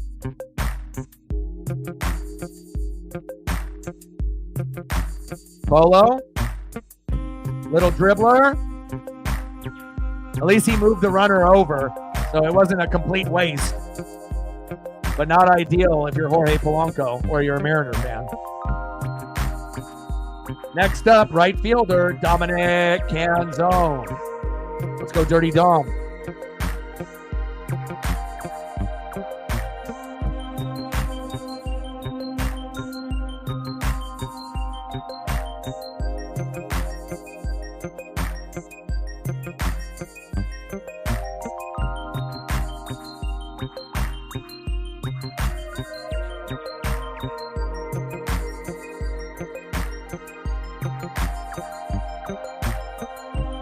Wow, they just automatically walked him.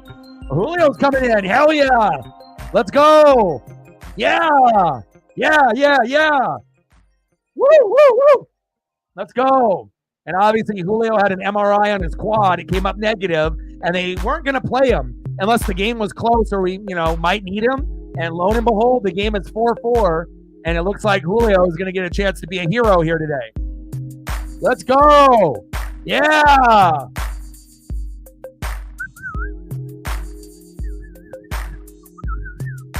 I mean, for all the people that paid for a ticket to see Julio and then didn't get a chance to see him, at least now he's got a chance to be a hero here, even though, he might end up striking out or popping up or grounding out, but you never know. Let's go, J-Rod. Let's go, Julio. Don't re-aggravate the injury. Let's go, J-Rod. Let's bring that electricity, baby. I figured they were just going to give him the day off no matter what, just to make sure that he was rested today and tomorrow, but pitch is outside, 1-0 count, but even if he takes a walk, he could be huge.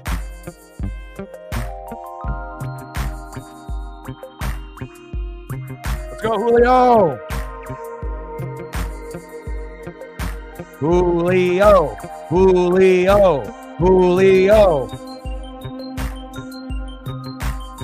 That one chop foul, 1-1 count. Come on, J-Rod.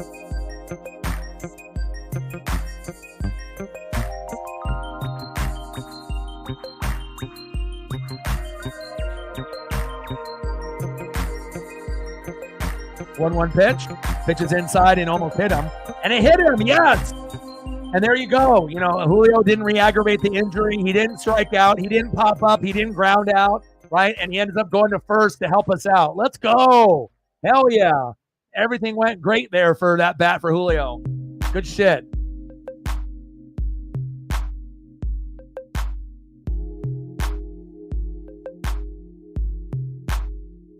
Let's go, baby.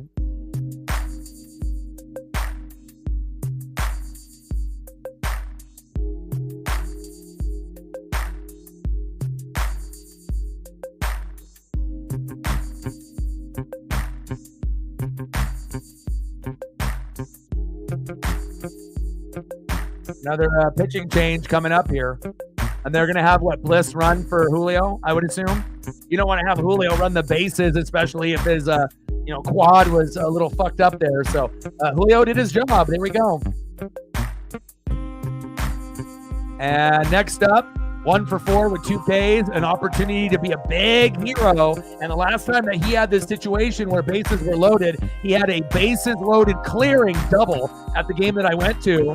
The game number 3 rubber match on the 4th of July versus the Baltimore Orioles. I put him on the thumb for a reason, right? That maybe he would be able to bring out a little bit of magic since Julio wasn't slated to play today. Could we get a little bit of Mariner magic here at this at-bat? Let's go, JP. Let's go, Mariners. Let's go.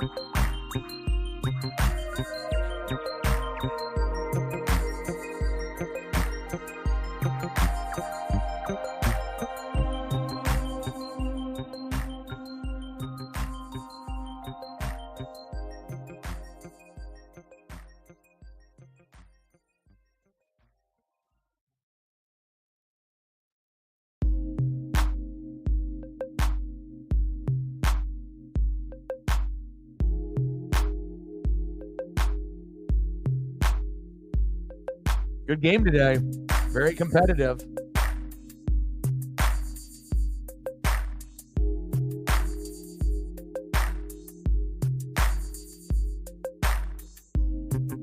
$21 away.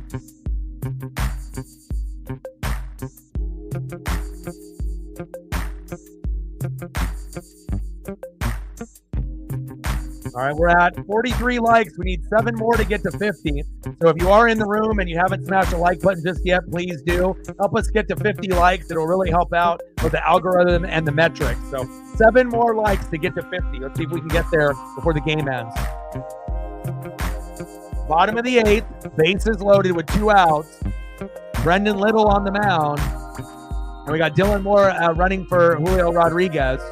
Little relief pop. And we'll see if Little can get it done or if JP can be a hero here. Come on, JP.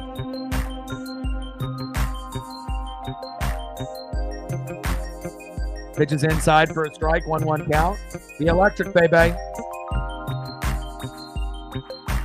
mean, it would be only fitting for JP to be the hero. I got him on the thumb. Let's go. 4 grand slams this season. Cal Raleigh's got 2. Aniger and JP have 1 apiece. Could JP Crawford get his second grand salami and match up with Big Dumper? June 1st of 2024 versus the Angels off Reed Detmers is the last time JP went for a grand salami, and he's got 4 in his career. Could he get to number 5 here today?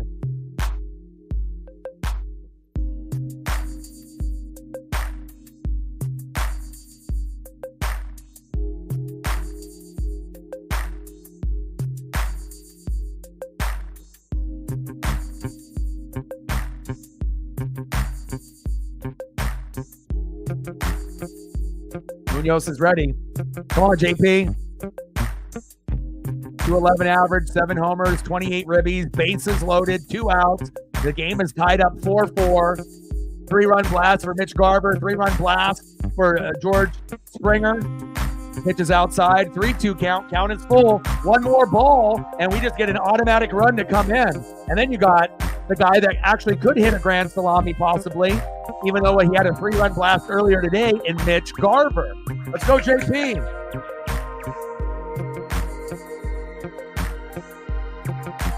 Let's go. 3-2 pitch. And JP fouls it off, and if he wouldn't have swung, it would have been strike 3. Let's go, JP. Let's go, baby. Let's go, Mariners.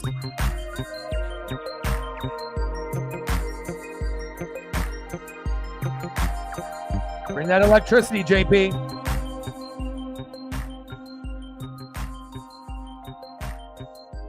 Three-two pitch. Fuck. Schneider to first, and we leave 3 fucking stranded. Damn. That's tough.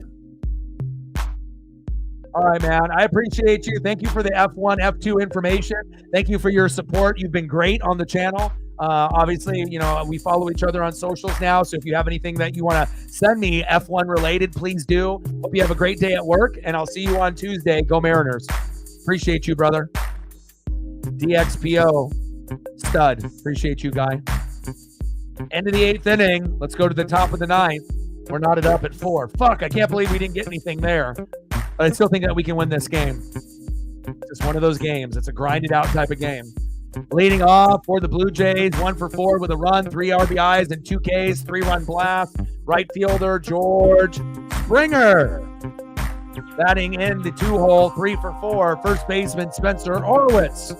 And batting third, 1 for 3 with a base on ball. Third baseman today, Vladimir Guerrero Jr. Let's go Mariners.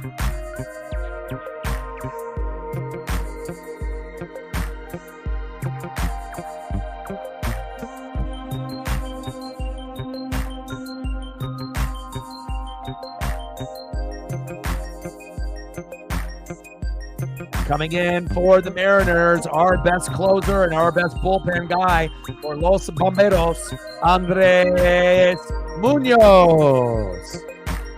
Logan Gilbert should be an all-star. Munoz should be an all-star. And then Kirby and Cal obviously should be considered, but obviously not good enough to get in numbers-wise this year. But those other 2 have been very solid as well.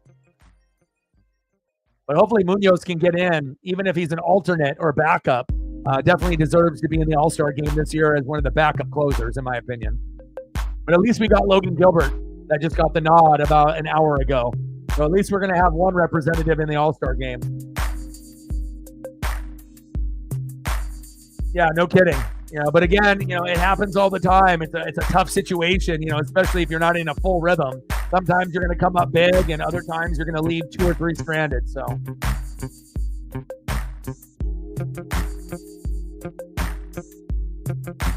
let's go.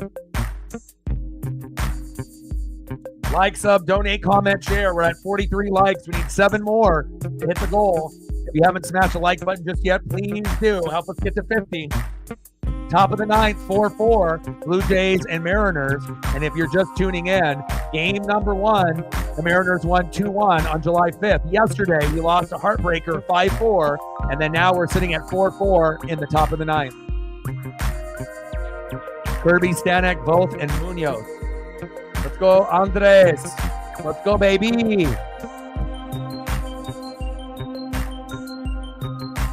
Big swing and a miss to George Springer, 1-2 count.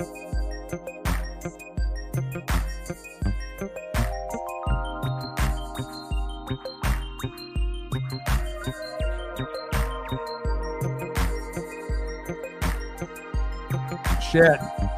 Springer popped it up. Dylan Moore is there. There we go, 1 away. Critical out for sure. Springer flies out, 1 away.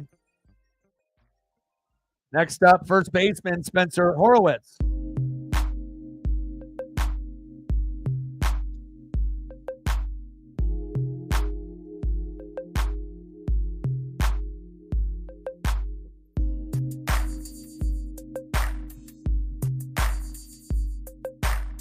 First pitch low and at the knees, 1-0 count. Come on, Mariners, let's win 5-4, baby. 79, 21 to hit the goal. Come on, Mariners. Let's go, Seattle. Horowitz. Back to the warning track. 2 away. Dominic Canzone. Nice job. And next up, third baseman today, Vladimir Guerrero Jr. Will he be a Seattle Mariner in the future? Possibly. See what Vlad will do here. Hopefully he doesn't have the bat slip out of his hands. That has happened where he had 3 bats go into the 5th row in the first 2 games. I don't think any of the fans got to keep the bats, but that would have been a great souvenir if he would have let them. Pitches inside to Vlad Jr. 1-0 count. 1 for 3 with a single and a walk. 296 average, 13 homers, and 52 ribbies. We could really use that bat in our lineup if we were able to get Vlad Jr. In some type of trade at the deadline. 1-0 pitch into the dirt, down at the knees, 2-0 count. Like, sub, donate, comment, share. Let's go, baby.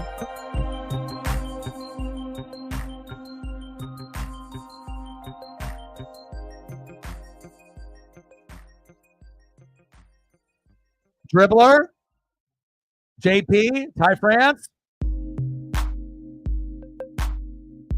Let's go. Bottom of the 9th. Here we go. Let's win 5-4, baby. I like this lineup. I think we can actually win in regulation. But if not, maybe we can win in 10. And this is actually the best lineup that we possibly could have based off the production, going in at this point. Leading off for the Mariners, 2 for 4 with a 3-run blast. DHing for Seattle, Mitch Garver. Batting second, 1 for 4 with a K, the best clutch hitter in the 7th inning and beyond, big dumper, Cal Raleigh. And batting third, 0 for 4 with 2 Ks, but definitely can have a game winner, left fielder, Luke Raley. It's Nuke Raley or Luke Nukem. Let's go, Mariners.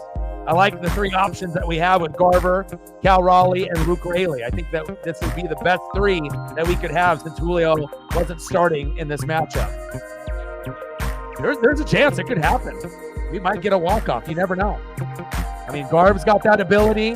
Cal's got that ability. And Luke Raley, it seems like he might be due for a home run, right? Just like J.P. Crawford. Both guys are overdue for a homer. You never know.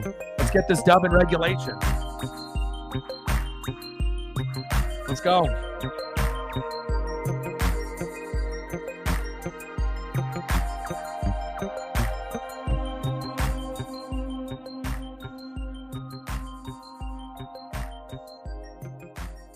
Shout out to True North Trident, Lauren, Brittany, Megan, and Matt for helping out on the Twitter/X. I appreciate you guys very, very much.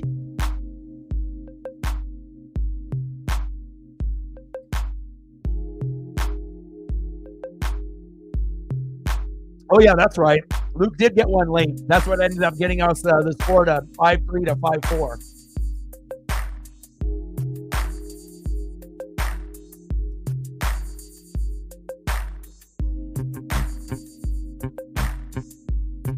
Reflect with a 21er. He's like, I want to make sure you get the goal. How are you, man?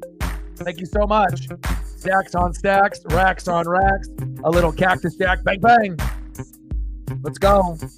I mean, we got the new do-rag. We got the new bandana. We got the 4th of July giveaway hat. Looking swaggy. Let's get this dub. Thank you so much, Reflect. Let me know what you want to do for photos, and I got you. Let's get this win, baby. Yeah, I almost totally forgot that Luke nuked it yesterday. I mean, we didn't win, but at least we made that nice comeback there late.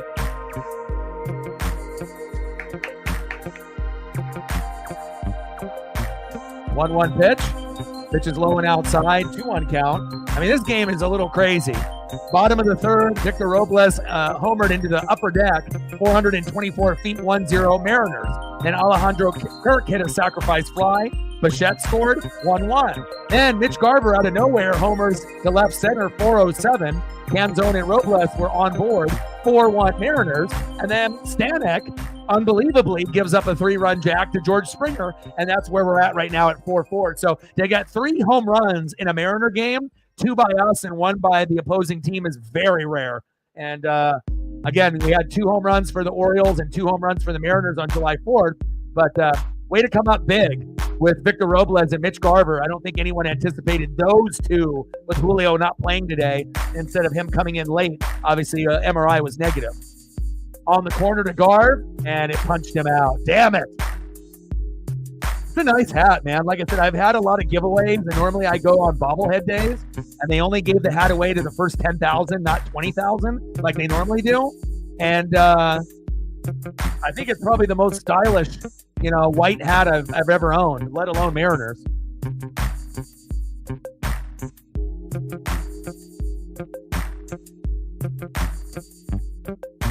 What happened? Julio got kicked out?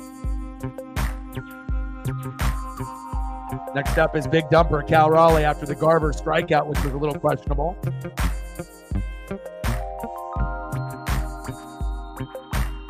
Next up, Big Dumper, Cal Raleigh. Let's go, Dumper. You are the most clutch hitter in the 7th inning and beyond.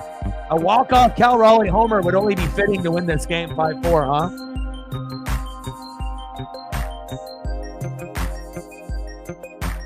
So he just had a sore quad, and then at the game against the Orioles, he kind of fell awkwardly in the outfield. Then he was down for a couple minutes, so they just wanted to make sure there was nothing wrong with his arm or his leg, but primarily the MRI was for the leg, the quad, that it was sore. So they were just going to have him not play at all today. We have the day off tomorrow, and then we fly to San Diego, and we're going to play them on Tuesday, right? But he had an opportunity to pinch hit late, and he ended up getting walked. So, or he got hit by a pitch, but he didn't get hurt, like towards the arm. And then we didn't end up capitalizing there, but there we go. Nice job, Cal. There we go, Cal Raleigh.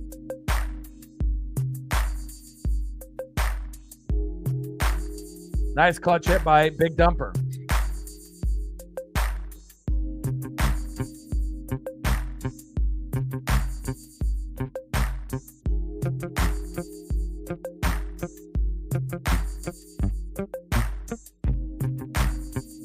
Yeah, I like both. I like pro back and I like snapback.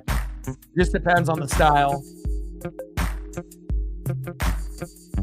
But I know when I was younger, I bought pro back almost 95% of the time.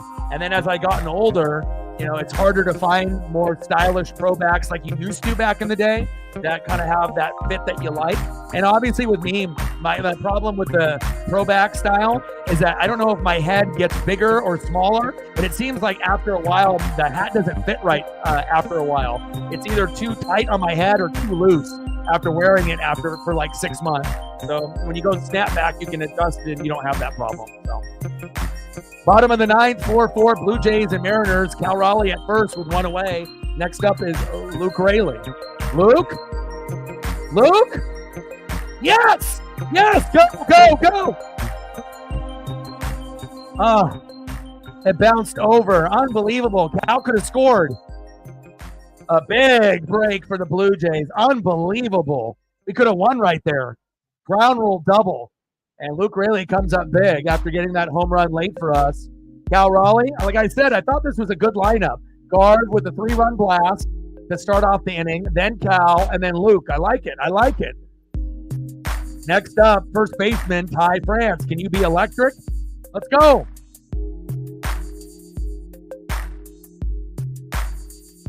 Luke Newcomb. Nuke Raley and Luke Newcomb. Two nice nicknames. One from Megan and one from the Mariners broadcast. Let's go. I mean, we got guys at second and third, not first and second. So, again, there's always going to be a possibility of that bad thing happening, which I'm not going to mention, right? But, again, I think that we can find a way to have Ty France be the hero here. And if not Ty, Hollywood Rojas can be the hero.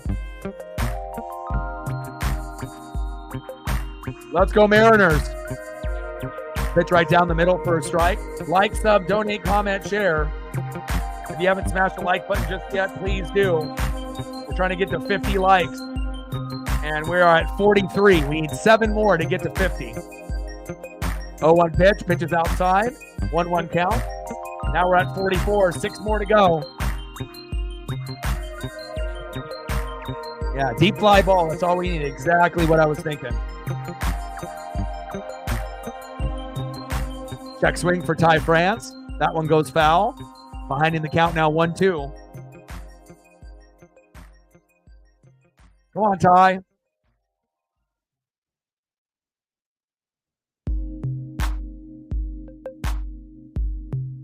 One-two pitch. Check swing. Did he go? Fuck. Ty? Damn it. That pitch caught him off guard. 2 away.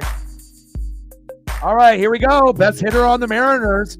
Third baseman, Hollywood Josh Rojas. He's 0 for 3 with a base on ball and 3 Ks, but he's not going to go 0 for 4. Let's go, Hollywood. Let's go, Josh Rojas. Let's get it done, baby.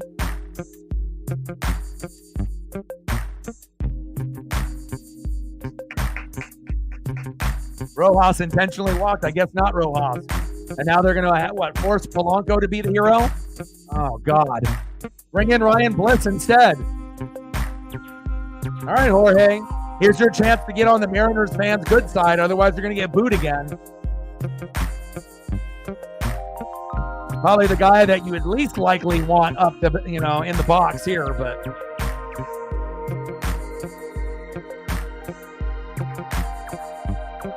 First pitch in the zone for a strike. 0-1 count. I mean, the Boo Birds are going to be loud if he strikes out.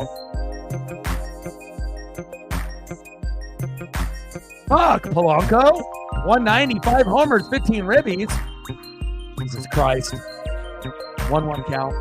Come on, Polo. Give me one of these. Try dance up, baby. Come on.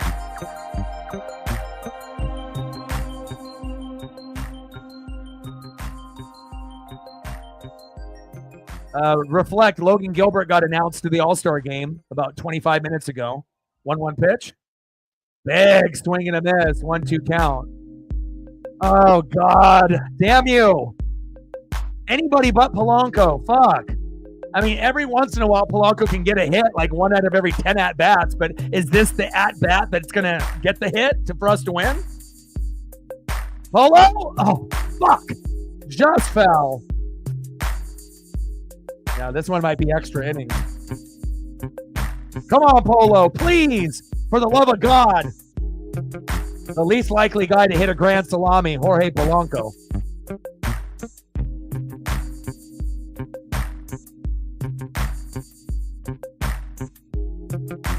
Come on, Polo. Fuck, Polo. Popped up and Vlad is there.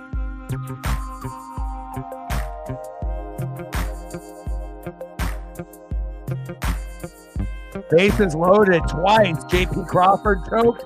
Polanco choked. Fuck. And hopefully we're going to get Munoz added in late as well. You know, we're not going to get Julio. We're not going to get Cal Raleigh. We're not going to get George Kirby, unfortunately. But if we can get Logan Gilbert and Andres Munoz, I think that would be awesome. But even if we only get one, Logan was the right choice. So at least we got Walter to be in the All-Star game. Oh, man, oh, man, oh, man. Remember in the building, what's good? I mean, I would have went with Ryan Bliss. You know, and again, Ryan Bliss is going to strike out too, but we have more patience with a guy like Ryan Bliss than we do with Polo. You know, I mean, I'm not sure if Demo or Haniger or anyone else would have been able to get a hit there, but you would think Polo is probably the last guy that you would want up in a clutch situation with the bases loaded. But I still think we're going to win this game in 10 or 11, so let's go, baby. Reflect, do you have any photos? Oh, the boo, the boo, the boo. Shit, I got to add my boo. Boo. How many O's should I do? I'll do more for you guys. Let you know how I feel. There we go. Sports Fanatics. Boo! Let's go. Let's go. Now we got Snyder coming in for Munoz. Why not have Munoz continue to pitch?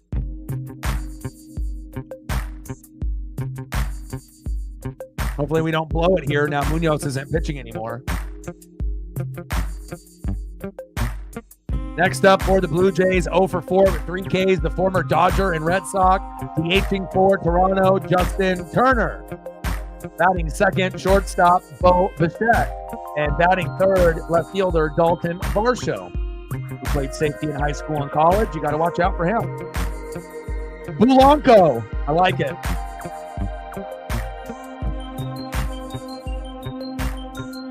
Everyone's getting involved in the Boo Birds. 4 more likes to get to 50. We should be able to do that. If you haven't smashed the like button just yet, please do. There'll be an uptick of people. We're at 63 people right now. But the longer this game goes, it'll go up to 70, 80, 90, and even 100 if we get to the 12th inning. But hopefully we can end the game here. Top of the 10th, 4-4 Blue Jays and Mariners. We're trying to win the series here. And game number 1, the Mariners won 2-1 on July 5th. Game number 2, we were getting our ass kicked, but we ended up making a comeback. We lost 5-4 yesterday. Can we win 5-4 today? Popped up. Turner, out of play.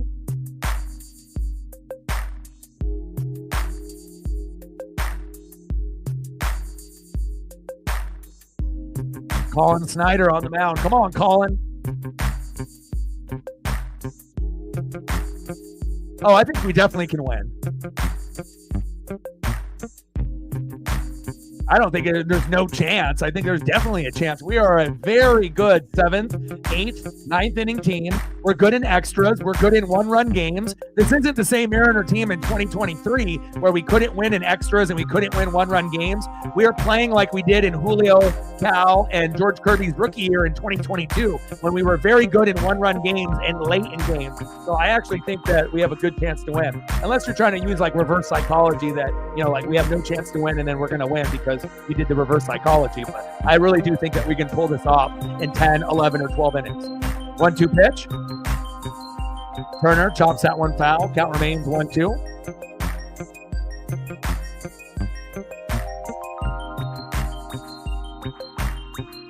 Just like a whole bucket of jalapenos just to not have Polanco on the team, period. 1-2 pitch from Snyder to Turner. Chopped foul. Nice souvenir there.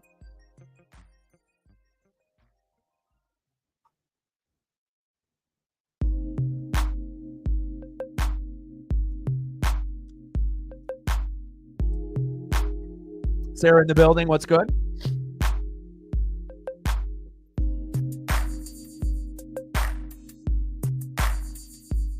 One-two pitch. Man, Turner is just cranking out these foul balls. Souvenir after souvenir after souvenir.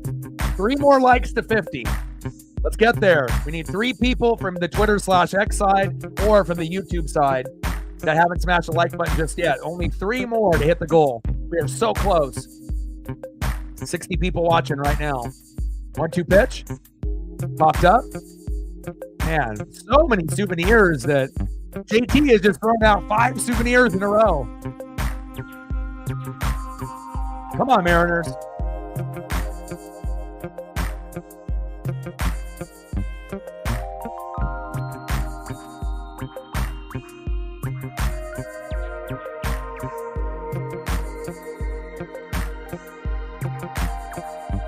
One-two pitch. Oh my God, almost hit him. Wow. Pitch really inside to the jersey and chest. 2-2 count.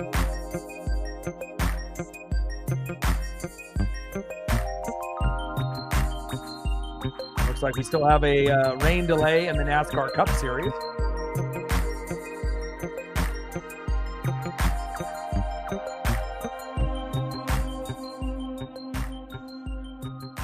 Let's go. Top of the 10th, 4-4 Blue Jays and Mariners. Who wants it more? Pitches outside, 3-2 count. Ghost runner at second. Vladimir Guerrero Jr. at second base.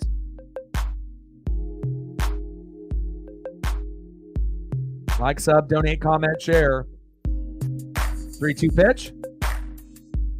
Man, this is like the longest at bat of the season. My God, how many pitches are we in? 12? My goodness, how many souvenirs is this? 1, 2, 3, 4, 5, 6, 7 souvenirs that Justin Turner has given out to the Mariner and Blue Jay fans today at this at-bat alone. 3-2 pitch. There we go. Finally in play.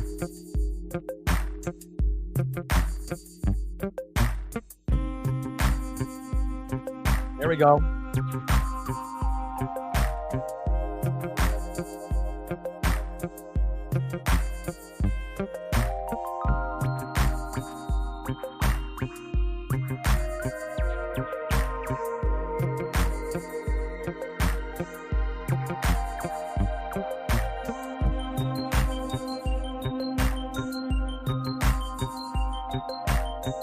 Suarez had 5 ribbies. Nice. Good for him. Hell yeah. Nice to be able to see former Mariners having success like Eugenio Suarez, Jared Kelenic, as well as Teoscar Hernandez. All right, next up, 1 for 3 with a double, walk, and a run, Bo Bichette. And again, we're going to have the day off tomorrow. No Mariners or Dodgers playing. And again, we have a heat wave of 100 to 103 for 7 days in a row, and we're on day number 3. So we still got another like 3-4 days of 100 to 103. Big swing and a miss on Bo Bichette, 0-1 count. But I'll be able to take 2 walks early before 10 a.m. and then do 1 late at like 10 p.m. So we'll spend more time with Paisley, and then we'll be back on Tuesday, I believe around 6:30 p.m. Pacific, on the road where the Mariners are going to play against the Padres. I'm very excited about that series. Elliot will try to come through and watch the games with us when he can. Top of the 10th, 4-4, Toronto and Seattle. Bichette fouls that one back behind the plate, 0-2 count.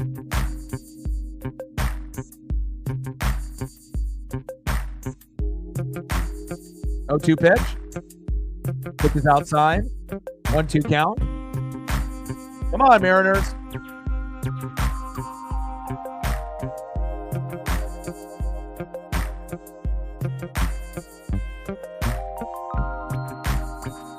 One-two pitch.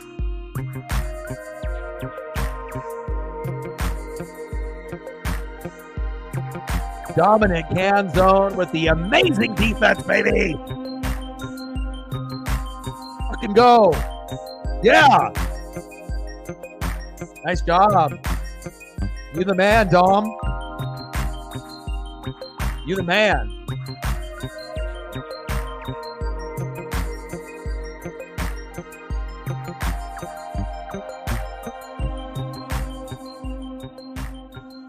Nice job by Dominic Canzone for saving the game right there. Big play. Huge.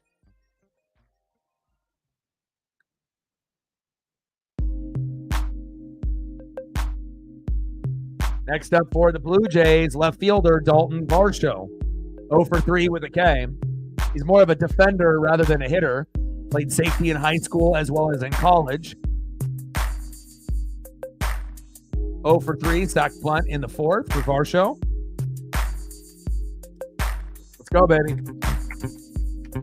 Crazy that Oregon's got a hotter temperature than you guys in the Midwest and then in Hawaii.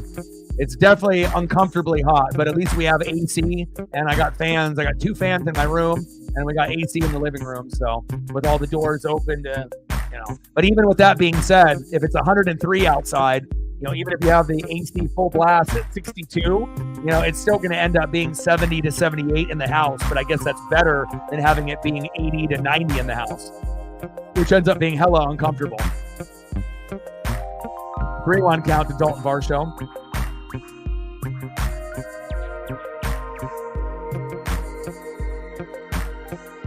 Cool graphic for Varsho here. 2 images. 3-1 pitch. Popped up. Behind the plate. 3-2 count.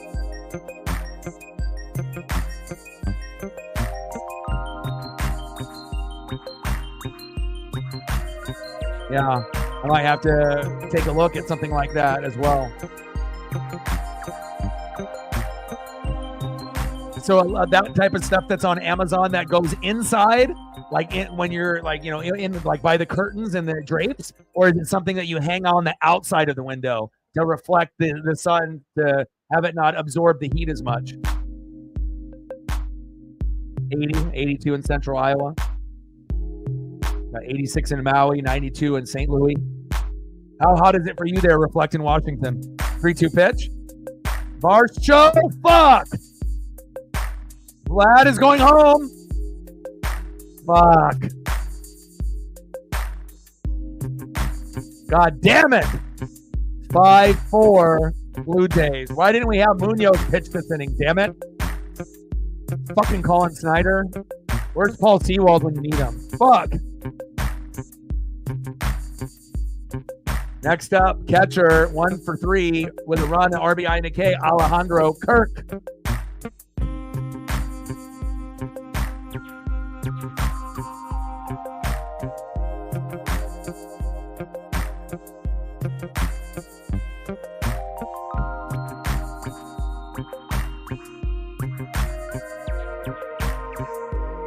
Fucking Varsho.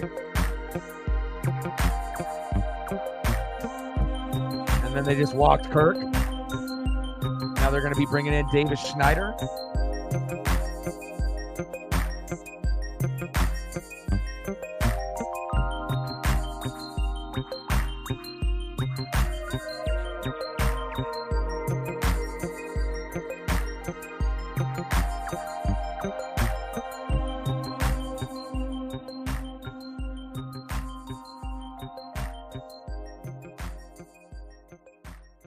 Sweet mustache, sweet goggles, but don't even think about adding on to this lead.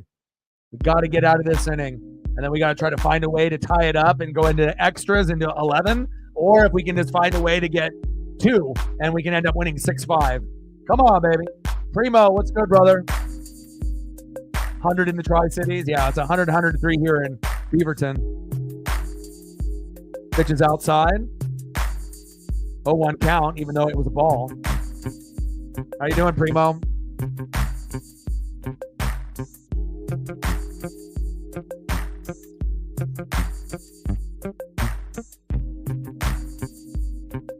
Big swing and a miss for Schneider. Behind the count, 0-2. He's got the goggles. He's got the mustache. He's got the look.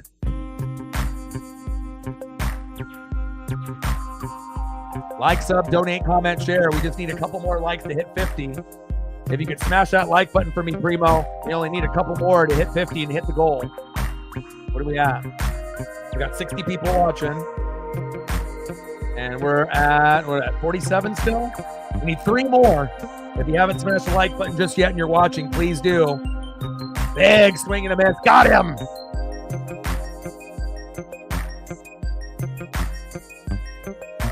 Varsho, the hero so far. All right, let's see who's coming up here for the Mariners.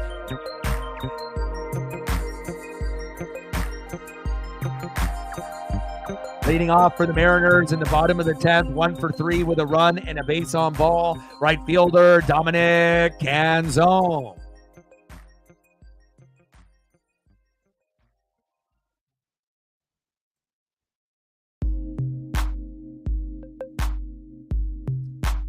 Batting second and pitch hitting this particular inning, normally playing left field, it's Demo Dylan Moore. And batting third, 1 for 5 with 2 Ks, shortstop J.P. Crawford. How about you be a hero today? I put you on the thumb, but maybe JP can be the hero this evening. Let's go. And like I mentioned multiple times on the stream, make sure you guys are taking care of your mental health, addiction, depression, anxiety. These are things that a lot of us go through on the daily or have in the past. So if you feel like you're slipping into the darkness a little bit with the depression and the anxiety, make some minor adjustments to your daily routine. Eat less fast food, eat a little bit healthier. If you're not exercising, go exercise and take a walk. And also make sure you're listening to music. So doing those 3 minor things can help you get out of the darkness quicker and can help you win the day. Let's go, Mariners. Primo with the tour. I appreciate you, man.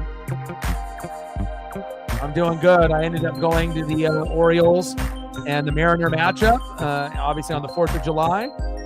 Stacks on stacks, racks on racks, little cactus jack bang bang.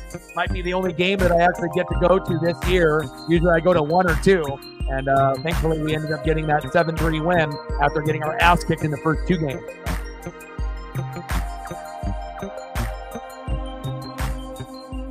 Damn, 116. Woo!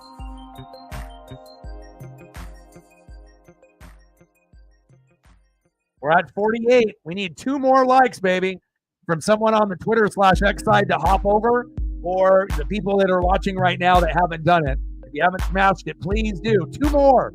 We're so close. Bottom of the 10th, 5-4 Blue Jays. Next up is Mitch Haniger. Haniger hitting for Canzone.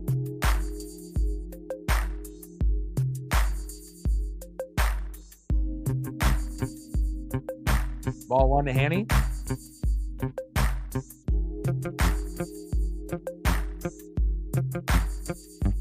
Come on, Hanny.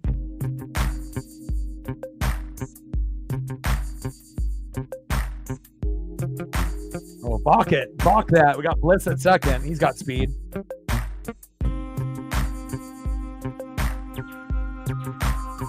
Bottom of the 10th, 5-4 Blue Jays. Ghost runner at second. Ryan Bliss in the box, 1-0 count. Mitch Haniger. Big swing and a miss, 1-1 count. 210 average, 8 homers, 34 ribbies, OPS of 627. Come on, Mitch. Let me know if there's a specific photo or player you want, Primo. I got you.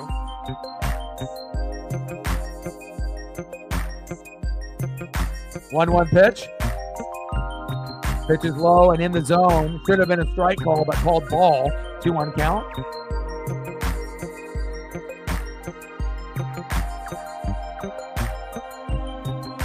Two more likes to 50, baby. 2-1 pitch. Pitch is low and into the dirt. 3-1 count. We'll take a walk.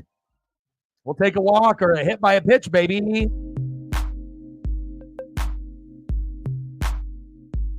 Or we'll take a walk-off by Hanny, too.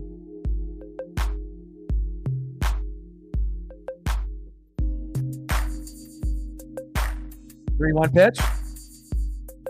Oh, on the corner, on the edge. Oh, my. Count is full. 3-2 count. We're in the bottom of the 10th. 5-4 Blue Jays. They beat us yesterday by the same exact score, and we're not going to fucking lose 2 days in a row by the same fucking score. Not today. Not today, my friend. Bottom of the 10th. No outs. Ryan Bliss at second. 3-2 pitch to Hanny. Come on, Hanny. Fuck. There goes Haniger.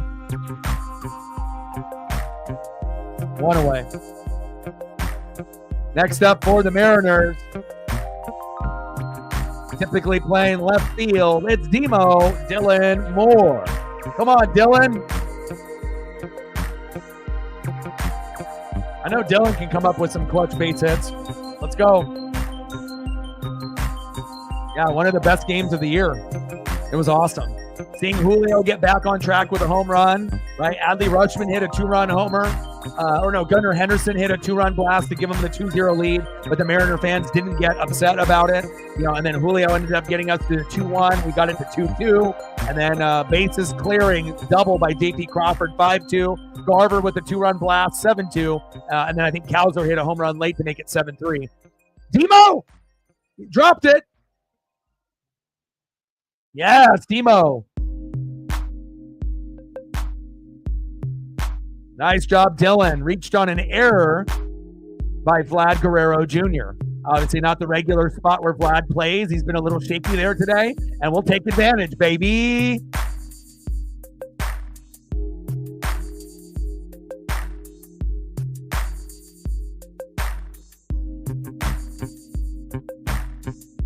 I put somebody on the thumb instead of Julio or one of the pitchers today. Can we actually get a hero that is 1 for 5 that can go 2 for 6? How about J.P. Crawford? Let's go. I don't normally put the person on the thumb that I feel that's going to have a special game or some kind of breakout moment, and hopefully J.P. can make it happen here. Let's see if my ESP is correct. Come on, baby. You get a double here, we're going to win. 6-5.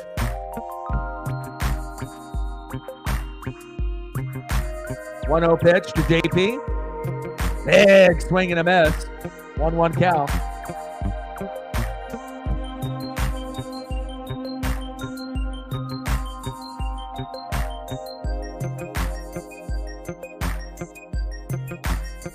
Yeah, Primo, it was a great game to go to, and they gave away the Mariner hat that I'm wearing to the first 10,000 fans. Save! Nice job by Ryan Bliss, baby. If it was anybody but Ryan Bliss, they would have been out there. Hell yeah. Critical steal. Moore stole second, Bliss stole third. Attaboy. Clearly safe. Not even close. I mean, come on, Vlad. You can't push him over after his foot is on the bag, like putting your weight on him to push him off the bag. Come on, Vlad. Be better. Yeah, safe. Yeah, Vlad, what are you doing, bitch ass? It's like when he already slid in and his foot is just on the top of the bag, you can't push him over with your body or your leg to have him go off the bag, idiot.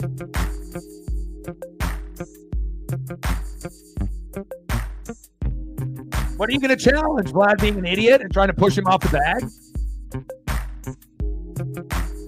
No, he did not come off the bag. Get out of here with this crap.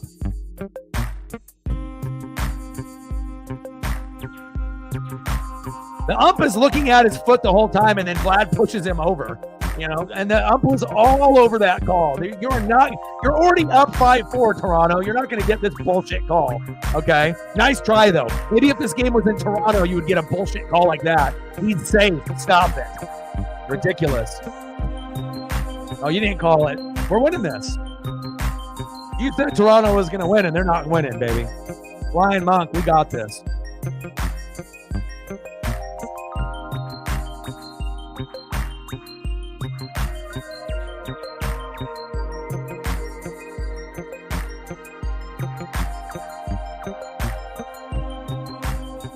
Go, like, sub, donate, comment, share. 2 more likes to get to 50. If you haven't smashed the like button yet, please do.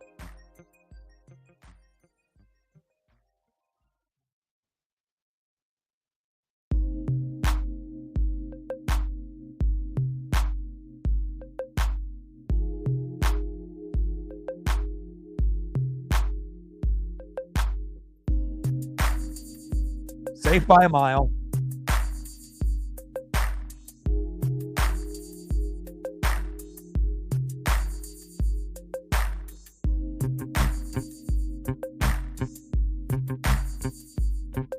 He's safe. This is ridiculous.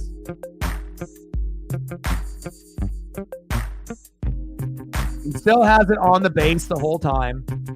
And then Vlad's not even touching him at the end. He's just staring at him, and then he pushes him over. Fuck out of here with this. Why are we replaying a play that actually could have been like like a very legitimate, 50-50 call. They're acting like it was such a close call. It's clearly safe the whole way through.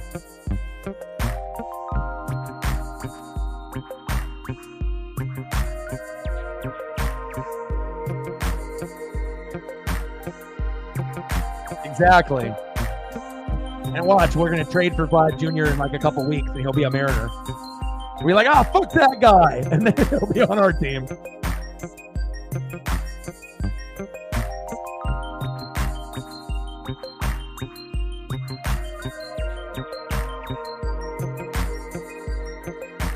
I mean, how many times are we going to replay this? I mean, they're replaying it like it's like the closest call in fucking human history in the Major League Baseball sport. Well, what are we doing here? It's like they're trying to kill our momentum and our Uncle Mo. And this is ridiculous. It's like they know the game is slipping away and we're going to win, and they're just trying to extend the game as long as they can. Ridiculous.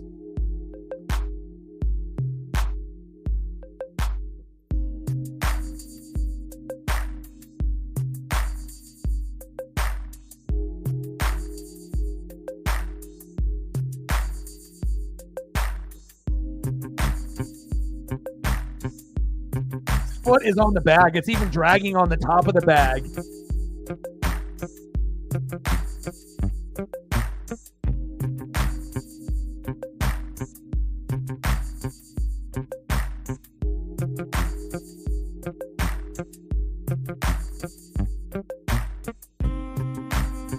Like, sub, donate, comment, share. Safe, baby. Yeah. One more like to get to 50. Who is it going to be?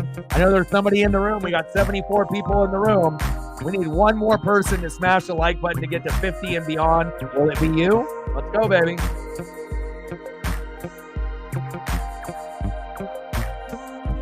For real, though. You see the music video? Drake at that white party looked like he aged about fucking 10 years in a matter of 2 months. Kendrick absolutely obliterated him. 2-1 pitch. Fuck, JP. 2 away. Vlad catching that ball with a little extra oomph on it at the end.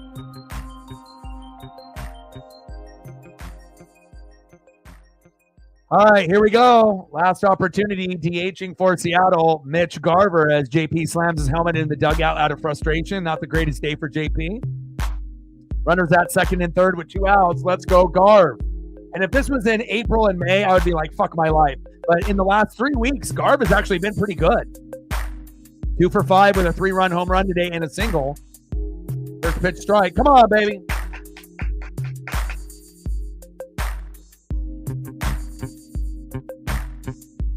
Come on, Garv.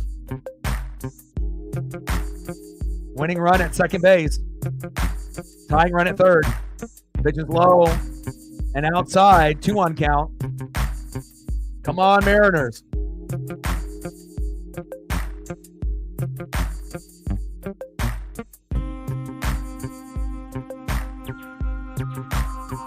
Let's go, Garv. 1-1 pitch. Losing control. There we go. 2-1 count.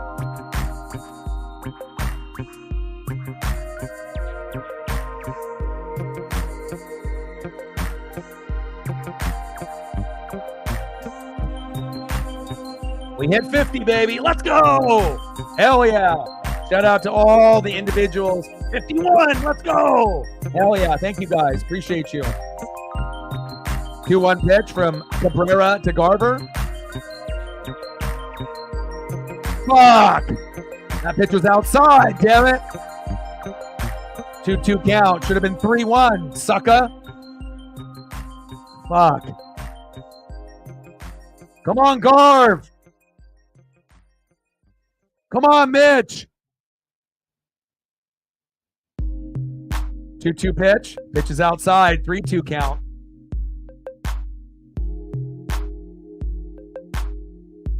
Come on, baby. Come on, baby.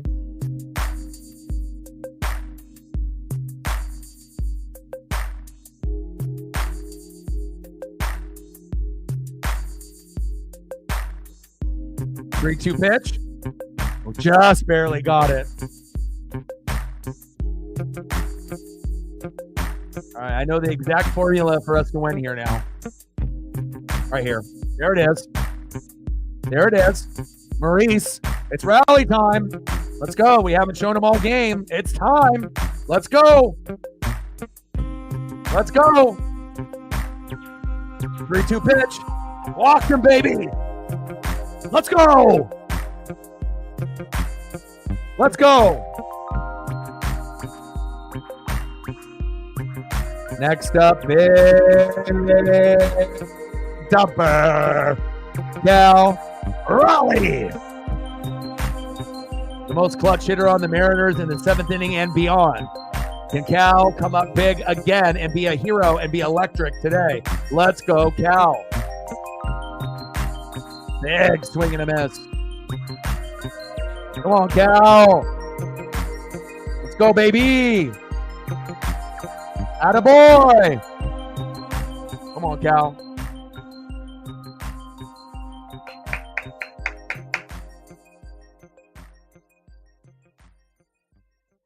Hey, Flying Monk, it's a lot better than fucking Colton Wong or fucking La Stella or a lot of those bums that we had last year. So, again, if you really look at it, Garver was terrible in April and May, but in June, he's been much better. He's actually been able to get some clutch hits, some home runs, and he's our backup catcher, and he's actually been doing a pretty good job, better than Sebi Zavala. Raleigh. Fuck. Damn it! Final score, Toronto Blue Jays 5, Seattle Mariners 4. They end up winning the series. Flying Monk, what the hell, brother? Boo! Fuck! And the Blue Jays end up winning the series. Fucking A. Damn it.